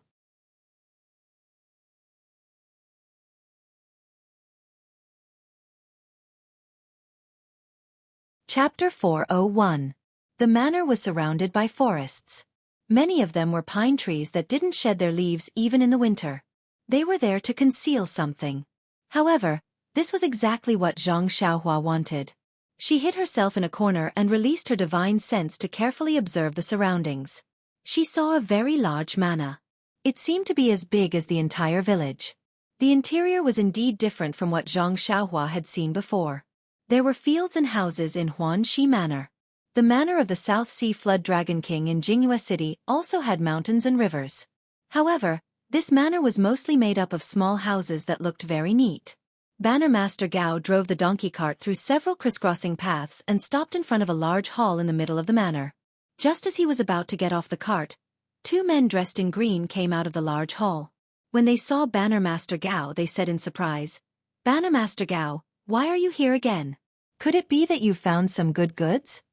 When Banner Master Gao heard this, he smiled and said, "So it's Banner Master Lu and Banner Master Liang. Are you two also here to offer goods to the commander?" One of the men with a slightly dark face said, "That's not the case. The commander's requirements are a bit high. I really didn't find many suitable goods in my area. I was afraid that the commander would be anxious, so I came to explain to the commander first and ask him to give me more time." The other man also said, "My situation is similar to Banner Master Lu's. I only found a dozen or so people from before and didn't find anything else. A few days ago, I found one in town.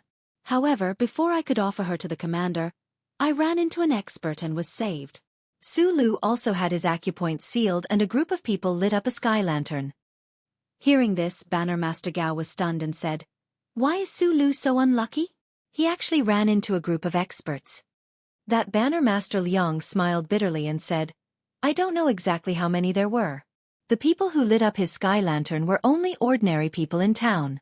It's just that Su Lu's acupoints were sealed and he couldn't resist, so he was accidentally burned by the lantern." Banner Master Gao was speechless. Being killed by an expert could only mean that he wasn't skilled enough. Being killed by a group of ordinary people could only mean that he was unlucky. With a sorrowful expression, he said, "Poor Su Lu. Banner Master Liang has lost both his left and right arms. This number is much harder to come by. That's right. Last night, I personally went to capture that girl and killed a few of her family members and neighbors. It can be considered as revenge for Su Lu. Sigh, Banner Lord Liang. You are truly benevolent and righteous. If Su Lu's spirit is still in the underworld, he will also thank you. When Banner Master Liang heard this, he was very happy and said, Not at all. We're all brothers, so we naturally have to take revenge. Oh, that's right. I'm still missing a few. Do you have any extra? Banner Master Gao hurriedly waved his hand and said, If it were any other day, perhaps I could spare a few for Banner Master Liang. However, this brother has been in an eventful period in the city these past few days. A few strange things have happened, so I reckon that I won't be able to do anything in the short term. The last girl in the carriage was also obtained by this brother after taking a great risk and losing 2 brothers. Please forgive me, Banner Master Liang. When the 2 Banner Masters saw that Banner Master Gao was declining, they didn't continue to be long-winded. They cupped their hands and said, Then congratulations to Banner Master Gao for completing the Command Master's order. Presumably, you will receive a generous reward. Let us congratulate you in advance. Banner Master Gao smiled and said, I wouldn't dare. I'm only serving the Command Master. I don't have to be greedy for merit. Banner Master Liang said, However, the Command Master isn't here today. Only the Vice Command Master is here. I'm afraid that Banner Master Gao will be disappointed. I see. Banner Master Gao indeed looked a little disappointed. He said, Didn't the Command Master say that he would be here these past few days? This one. Before he could finish speaking, a dignified voice came from the main hall. Gao Xianglin, do I still have to report the Command Master's whereabouts to you? Banner Master Gao's expression was startled. He hurriedly bowed and said, Vice Command Master Dan, this one was wrong. This one shouldn't have thought too much. The 2 Banner Masters hurriedly bowed as well. At this moment, a tall man walked out from the main hall. He was also wearing a light green robe, and his hair was a little white. This person wore a bronze mask on his face, so his true appearance couldn't be seen. Why aren't the 2 of you hurrying off to do your business?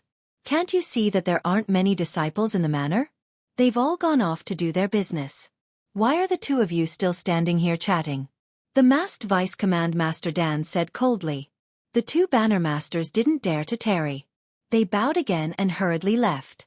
At this moment, Xianxia had already hidden herself in the pine tree.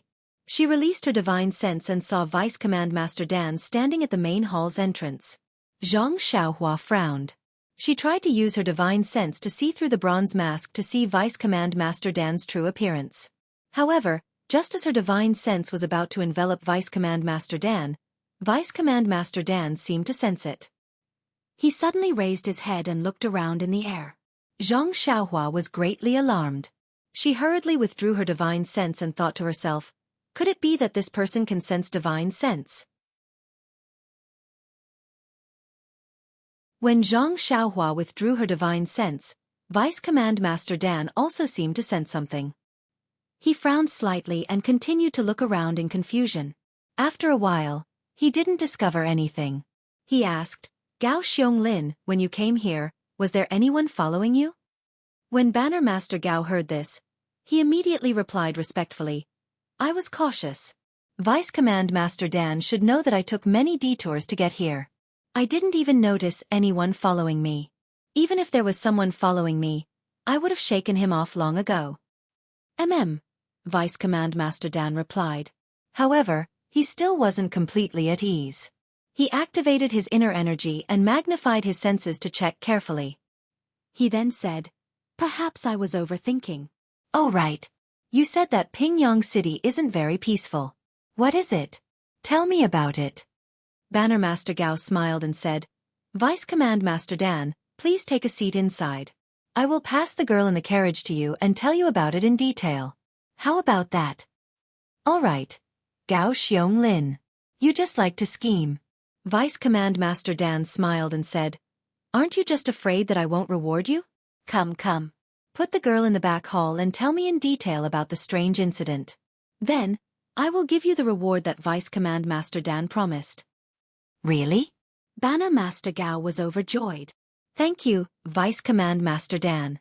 After he finished speaking, he turned around and carried the little girl out of the carriage and followed Vice Command Master Dan into the main hall. Xianxia thought that her supernatural awareness had been seen through and did not dare to release it again. After thinking for a moment, she didn't dare to stay any longer. She jumped down from the ground and used the earth escape technique to reach Yu Dai's hiding place. She found a place where she could hide from him and walked to Yu Dai. Brother E. Yu Dai hurriedly asked, Hero, did you manage to find out what happened in front? Zhang Xiaohua told Yu Dai about what she saw in the manor just now. Finally, she said, there are indeed a few experts in the manor. I reckon that the two of us might not be their match. Can you see if you can find some helpers? Helpers? Yu Dai was puzzled. Where did the helpers that you sent go? Him. Zhang Xiaohua said, he left earlier. I don't know where he is now. Then where do you want me to find helpers? Yu Dai asked. Sigh, how would I know? Now that I think about it, it might not be a bad thing to lure your brother-in-law here. Hero, it's useless to regret now. However, I have an idea. Zhang Xiaohua's eyes lit up. What is it? Tell me about it. I have a command arrow for the deployment of soldiers from Pingyang City. I received it when I went to the village to exterminate the bandits. With this command arrow, I can deploy some soldiers to the towns and cities around Pingyang City that are guarded by soldiers. However, I don't know where we are and which town is the closest to here. It's impossible to go back to Pingyang City now. Zhang Xiaohua laughed in her heart. If it's Pingyang City, I won't know. However, this journey seems to be in the same direction as my journey from Lu Town to Pingyang City. I've just passed by here. How can I forget? Then, Zhang Xiaohua pretended to be deep in thought. After a while, she said, From what I remember, there seems to be a town called Lu Town in the southwest from here. It should be half a day's journey. With Brother Yi's speed, you should be able to reach it in the middle of the night? Of course. With my speed, with my mount's speed, there shouldn't be a problem. Good. Brother E, I'll leave the task of returning to Lu Town to mobilize the soldiers to you. I'll stay here to keep an eye on them. If they do anything strange, send your niece to another place. I'll leave a message here. What do you think? Yu Dai cursed in his heart. Look at the situation now. All right, you still have to mobilize the soldiers. If you didn't let me do it earlier and saved her, we would have returned to Pingyang City long ago. But now, the one with the bigger fist was right. He didn't dare to raise any objections. He cupped his hands and said, Then I'll have to trouble you. I'll go and mobilize the soldiers now. I think I'll be able to return by tomorrow morning. During this time, please keep an eye on these bandits. Don't let my niece go missing. Zhang Xiaohua smiled and said, Don't worry, don't worry. If anything happens, even if I don't save my own people, I'll save your niece first. How about that? Yu Dai didn't care whether he believed it or not. He still cupped his hands and said, Thank you, hero. I'll go now.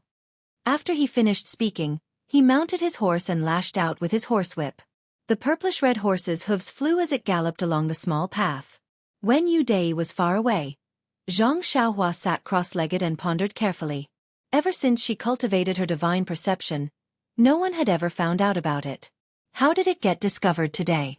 Could it be that martial artists who cultivated to an extremely high level would also have divine perception? However, that day under the lava on the deserted island, when her divine perception came into contact with a monster with huge eyes, it was different from what she felt from the bronze-masked man today. Perhaps, this bronze-masked man didn't have divine perception? But, could he feel that she was using her divine perception to observe? Zhang Xiaohua was shocked. If that was the case, she couldn't use her divine perception. What should she do?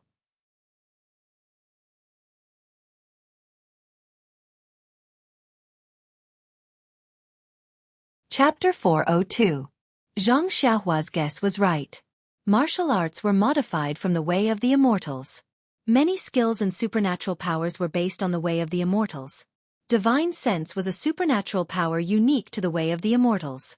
Martial artists were unable to absorb qi into their bodies and could only use the yuan qi of the heavens and earth to acquire divine sense. However, they knew the wonders of divine sense.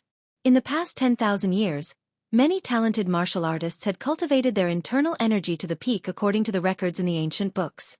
They were able to sense everything within a few feet of them.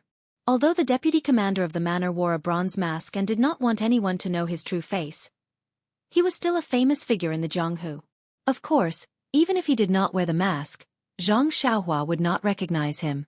This person's internal energy had also been cultivated to a certain level. That was why he could sense the abnormalities around him. Of course, this was only a slight flutter in his heart.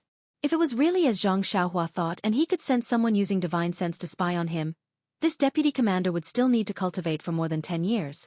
However, his abnormal behavior put Zhang Xiaohua in a difficult position. His original plan was to use his divine sense to find the girls who were imprisoned in the manor. Then, he would wait for an opportunity to rescue them. If Little Orange was in the manor, that would be great. If not, he would have to find someone alive and interrogate them properly. Thinking of this, Zhang Xiaohua raised his head to look at the manor that could be vaguely seen on the other side of the pine forest. His heart was filled with excitement.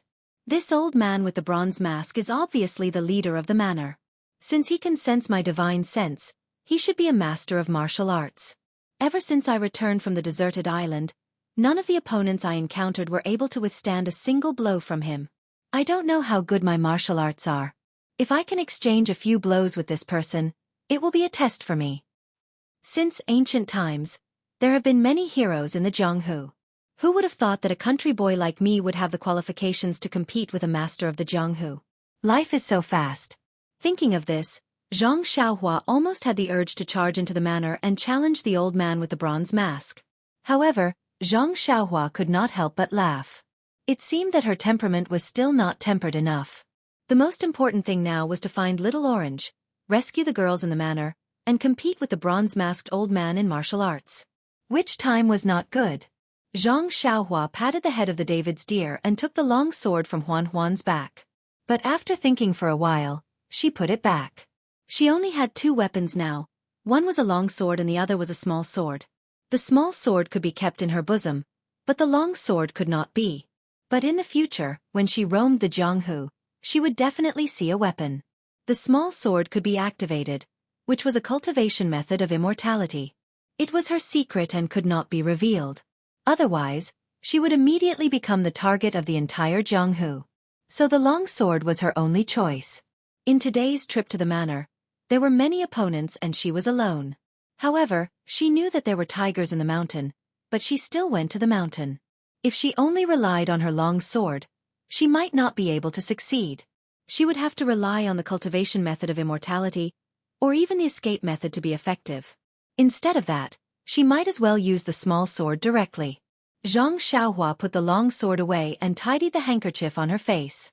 She thought to herself, that guy's bronze mask is not bad. I should take the time to take it. How cool it is to wear it. She took a deep breath as if to encourage herself. Her body flew diagonally and went straight to the pine forest beside her. When Zhang Xiaohua arrived at the tree where she was hiding, she thought for a moment and jumped down from the tree. She made a hand seal and her body entered the ground, heading towards the manor. Not long after, Zhang Xiaohua's head popped out from the side of a small house. Just as her body appeared, she heard a series of goo-goo sounds. Then, there was a series of ling-ling-ling-ling sounds. A flock of gray pigeons flew out from the house beside Zhang Xiaohua's. This gave Zhang Xiaohua a fright.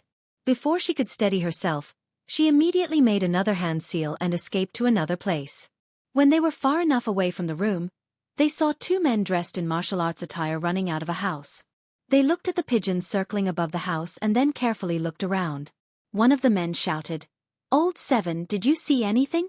Old Seven also replied, "No, there's nothing. There's not even a footprint. This is strange. Why did the pigeons fly out of nowhere? Oh, maybe it's a mouse in the house. Didn't Grandpa Sue's cat scare this flock of pigeons last year? Maybe. In any case, it's fine as long as there's no one." No one? If there was someone, the brothers in the front yard would have discovered him long ago. Why would they let him run here?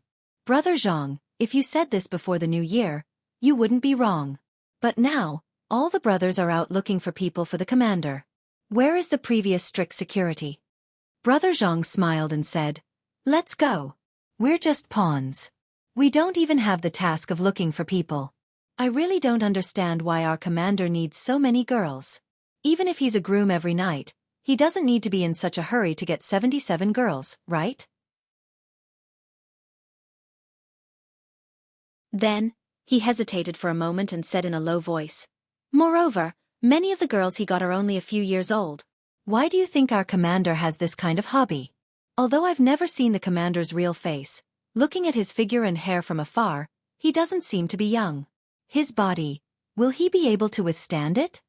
When Old Seventh heard this, he also looked around and said mysteriously, "I reckon you won't know the reason even if you crack your head open." Old Seventh, from the looks of it, you seem to know something? I didn't say anything about that. I know, Brother Zhang. Don't talk nonsense. Hee, Old Seventh, do you think I don't know your temper? We've been brothers for more than 10 years. We've been through thick and thin together from the time we helped the commander. What's so hard to say? Why don't I set up a table tonight to warm you up? Tisk, TSK.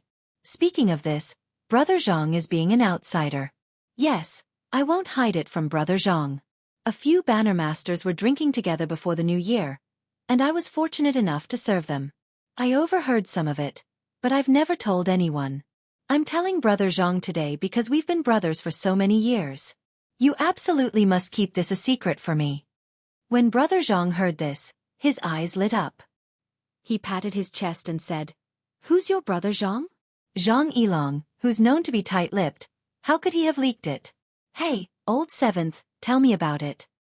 "Actually, Brother Zhang, it's nothing special. I just overheard it.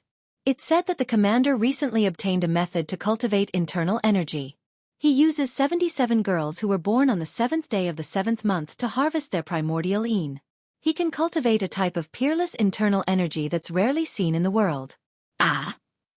These little girls also need to have their primordial yin harvested? When he said this, Brother Zhang was at a loss for words. When Old Seventh heard this, he quickly went forward and covered Brother Zhang's mouth. He said reproachfully, "Brother Zhang, look at you. Didn't you say not to make a fuss over nothing? What does the age of these little girls have to do with us? They're not our relatives, and we didn't kidnap them. We're just running errands. Even if the heavens punish us, the taller ones will bear the brunt of it." Brother Zhang reached out and pulled Old Seven's hand away. He said, "But I'm just curious. How did the commander harvest the primordial yin of these little girls?" Hee, seeing that the brothers have all gone out to look for them, the commander must be very anxious. He'll probably be here soon. When he's done, there will definitely be some news. Let's just listen carefully. Zhang Xiaohua was annoyed and glad at the same time. She was annoyed because the commander was obviously a beast. He didn't even let go of little girls. She was glad because Little Orange was among these girls. She was sure that she hadn't been harmed yet. She wasn't too late. However, this manor was so big that she didn't dare to use her divine sense to look around. It was difficult to find where Little Orange was. She only hoped that these two people would say a few more words and tell her about Little Orange and the others. Unfortunately, these two people chatted for a while and stopped talking about this. Zhang Xiaohua was very anxious. She was about to jump out and capture them for questioning when she heard a voice shouting from afar, "Zhang Qing Bai Qi, what are you doing? Come back quickly." Brother Zhang hurriedly raised his voice and replied, "Manager, please wait a moment. This kid is here." There was some movement from the pigeons just now. After saying that, the two people didn't dare to delay and hurriedly left. Zhang Xiaohua was left behind with a gloomy face. Looking at the small houses that looked very similar, Zhang Xiaohua knew that Little Orange and the others were definitely not here. But where could they be? Could it be that they're in the hall where the old man with the bronze mask came out? And, seeing how Banner Commander Gao was so respectful to that person, he must be the commander that Brother Zhang and Brother Zhang are talking about. Zhang Xiaohua thought as she burrowed into the ground and moved towards the hall. Since that old man could sense Zhang Xiaohua's divine sense, he might also be able to sense Zhang Xiaohua's earth escape. Therefore, Zhang Xiaohua didn't dare to be careless. After walking for a while, the sky started to darken. Some of the small houses were lit up. Seeing this scene, Xianxia was very happy. There were very few lit houses, which meant that there weren't many people in the manor. At this time, it was alternating between black and white, and her vision was the most blurred.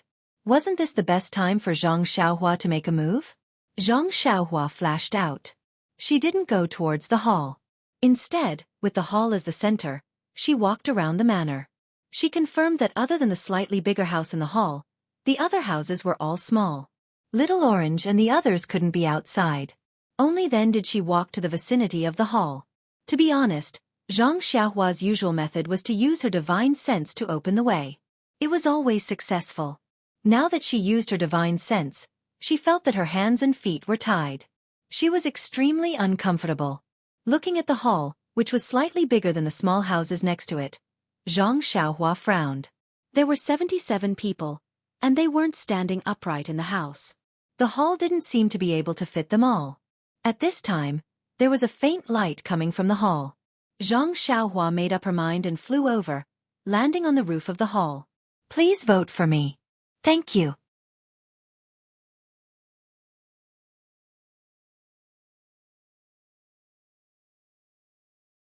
Chapter 403. Zhang Xiaohua went up to the roof and bent down.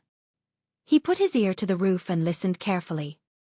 He heard a respectful voice in the hall say, "But Commander, I am very grateful that you think so highly of this lowly one and allowed this lowly one to see such a secret." Another slightly older voice sounded, "Bannerman Gao, you've done a great service by being able to gather enough girls within the stipulated time limit. Not to mention that you should be rewarded. This mission alone is a test for the bannermen. We all have important matters to attend to, so we can't stay here for long. This manor is the foundation of our Roaring Sky Order. If there's no one who's skilled enough to manage it, we won't be at ease." Banner Leader Gao's voice trembled as he said, "Could it be? Commander, this lowly one's ability is shallow. I'm afraid that I won't be able to live up to your expectations." The commander said, "It's fine." Banner Leader Gao, "Oh, I should call you Steward Gao in advance. What we mean is that we should set up a stewards group above the steward and select a few stewards to take charge of the affairs within the command. What do you think?" Banner Leader Gao was a little disappointed but also a little excited. He said, "That's how it should be. But Commander, thank you for your promotion and care." Then, one of them complimented the other, and the other enjoyed the compliment. They actually talked a lot of nonsense. Seeing that the sky was already dark, Zhang Xiaohua felt very helpless.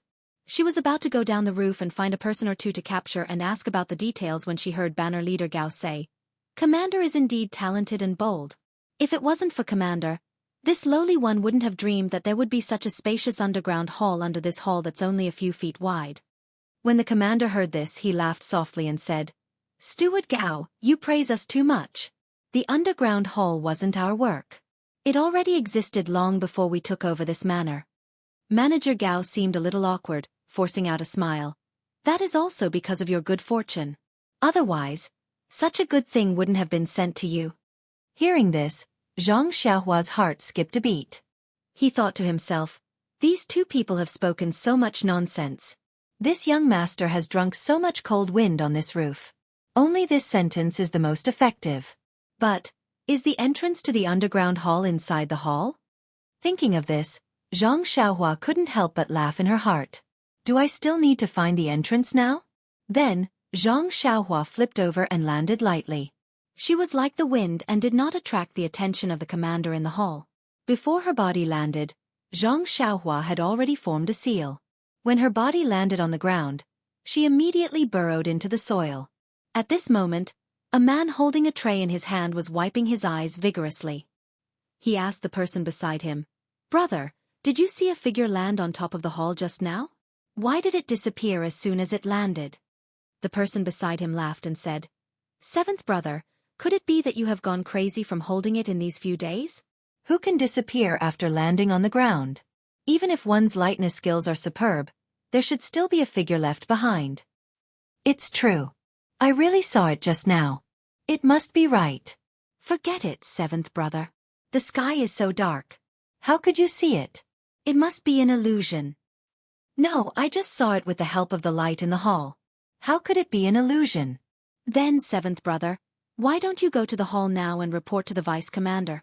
What do you think? Forget it. Maybe I really saw wrongly? The few of them walked away while the seventh brother looked back from time to time. He really didn't believe that his eyes were playing tricks on him. Xianxia didn't know that she had been seen by others. She was using the earth escape technique and delightedly went down. Sure enough, after a while, her eyes lit up. Under the hall, there was actually a spacious space that was several times bigger than the hall above ground. And in this space, there were actually countless jade coffins. Why are there so many coffins here? And they are even coffins made of jade. Zhang Xiaohua was very puzzled. These jade coffins were arranged in a very strange way. They were scattered on the ground, and in the center, there was a dark green grass praying mat. Looking at the position of these coffins around the praying mat in the center, Zhang Xiaohua's heart skipped a beat. This seemed to be a kind of array. If each coffin was replaced with a talisman, then it would be an extremely strange array. Zhang Xiaohua didn't dare to use her divine sense. She could only roughly see with her eyes. After counting carefully, there were actually a total of 77 jade coffins. Most of the coffins had their lids open. Only the coffins near the center were tightly closed. Zhang Xiaohua touched her chin with her hand and pondered. Could it be that these coffins are used to store girls? Could it be that the commander used this array to collect girls' primordial yin? That's not very possible. In Elder Hua's jade bamboo slips, there was no mention of an array that could collect girls' primordial yin. However, at this moment, Zhang Xiaohua didn't want to pursue the matter further. The most important thing was to see if Little Orange was here. Indeed, starting from the periphery, there was a girl lying in each coffin with its lids open. They were dressed differently, but they were all below the age of 20. There were even a few children who looked like they were only a few years old. The little girl that Zhang Xiaohua saved in Lu Town was also among them. When Zhang Xiaohua walked to the center, indeed, she saw Little Orange lying quietly in one of the coffins. Her face was a little pale, but her expression was serene. Her breathing was long and deep, as if she was in a deep sleep. Zhang Xiaohua stood in front of Little Orange's coffin. Her hanging heart finally settled down. As long as she could find Little Orange, and it seemed that she wasn't in any danger, then she could answer to Jianghu, who was waiting bitterly in Pingyang City. But what was Little Orange's situation now? Zhang Xiaohua had no idea in her heart. After thinking for a while, Zhang Xiaohua carefully looked at the jade coffin that contained Little Orange. The jade coffin seemed to be of good quality. There was a dark green color in the pure white jade, and on the surface of the jade, there were many mysterious patterns. Looking at the lid at the side, there were also complicated patterns. Zhang Xiaohua understood in her heart that this coffin was really a huge talisman. What she usually used and made were just small jade slips, but this array was so powerful that it used such a huge jade coffin. Suddenly, Zhang Xiaohua's mind lit up. She suddenly understood that this array was not an array to remove a person's vital yin. In Venerable Fire Dragon's jade slip, it mentioned a more evil array. It was an array that used a person's vital essence or life as the foundation of the talisman. The purpose of this array was not to attack or defend, but to use heaven-defying methods to achieve extraordinary benefits for the caster, such as increasing one's lifespan, or raising one's cultivation level, etc. It seemed that the token master above her should also know some immortal Dao arrays. That was why he found 77 girls on the 7th of July, and used the lives of these 77 innocent girls to achieve his heaven-defying goal. Instantly, Zhang Xiaohua's eyes flashed with a sharp light. She already had a plan in her heart. What is chivalrous? Seeing injustice, drawing one's sword to help is chivalrous. Since I saw such a thing today, how can I let it go? Only saving Little Orange is a kind of righteousness. Only by killing the token master, saving these girls and cutting off the source of this array is chivalrous. Moreover, I don't have many jade slips with me. The last time I made jade talismans for mother, father and the rest, I have already used them all. Now that there are good jade materials, if I don't take them, wouldn't I be a sucker? It's better to let someone else take the lead. However, Zhang Xiaohua was in a bit of a difficult situation. These 77 jade coffins were spread throughout the entire hall, far from being able to fit in the space in his money pouch. Furthermore, weren't there girls in the coffins? He couldn't just casually put the girls on the ground, right? Zhang Xiaohua rolled her eyes and came up with an idea. We can't take the coffins, but we can take the coffin lids. There is a lot of space in my money bag and the coffin lids don't take up much space. It is a good item to take. Moreover, if I use my divine sense slightly, it should not be noticed by the bronze mask token master above. After thinking, Zhang Xiaohua took out his money bag and took the coffin lid next to Little Orange. Then, Zhang Xiaohua did not stand on ceremony and walked all the way to the green grass praying mat in the middle. He had already put the 77 jade coffin lids into his money bag. Zhang Xiaohua used his divine sense to feel the neatly stacked jade lids in the space of his money bag. Zhang Xiaohua was very happy. This trip was not in vain. Looking at the green grass praying mat in front of him, Zhang Xiaohua inadvertently used his divine sense to scan it. He could not help but exclaim softly, "What is this thing?" There is actually a slight fluctuation of vital energy coming from the grass praying mat. Is this a grass praying mat woven with herbs? No matter what it is, as long as it is something good, I will not let it go. Thinking, Zhang Xiaohua put the grass praying mat into his money bag. Sigh, he would rather take the wrong thing than let it go. This was Zhang Xiaohua's usual style. Looking at the empty space in his money bag, Zhang Xiaohua could not help but have an idea.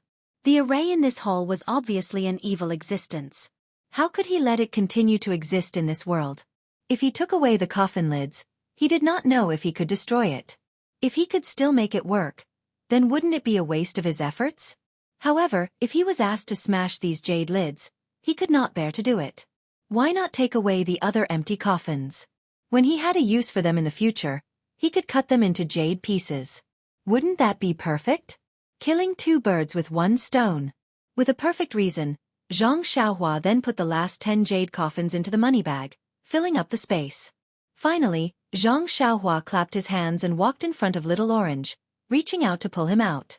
At this time a scream sounded. "You! Who are you?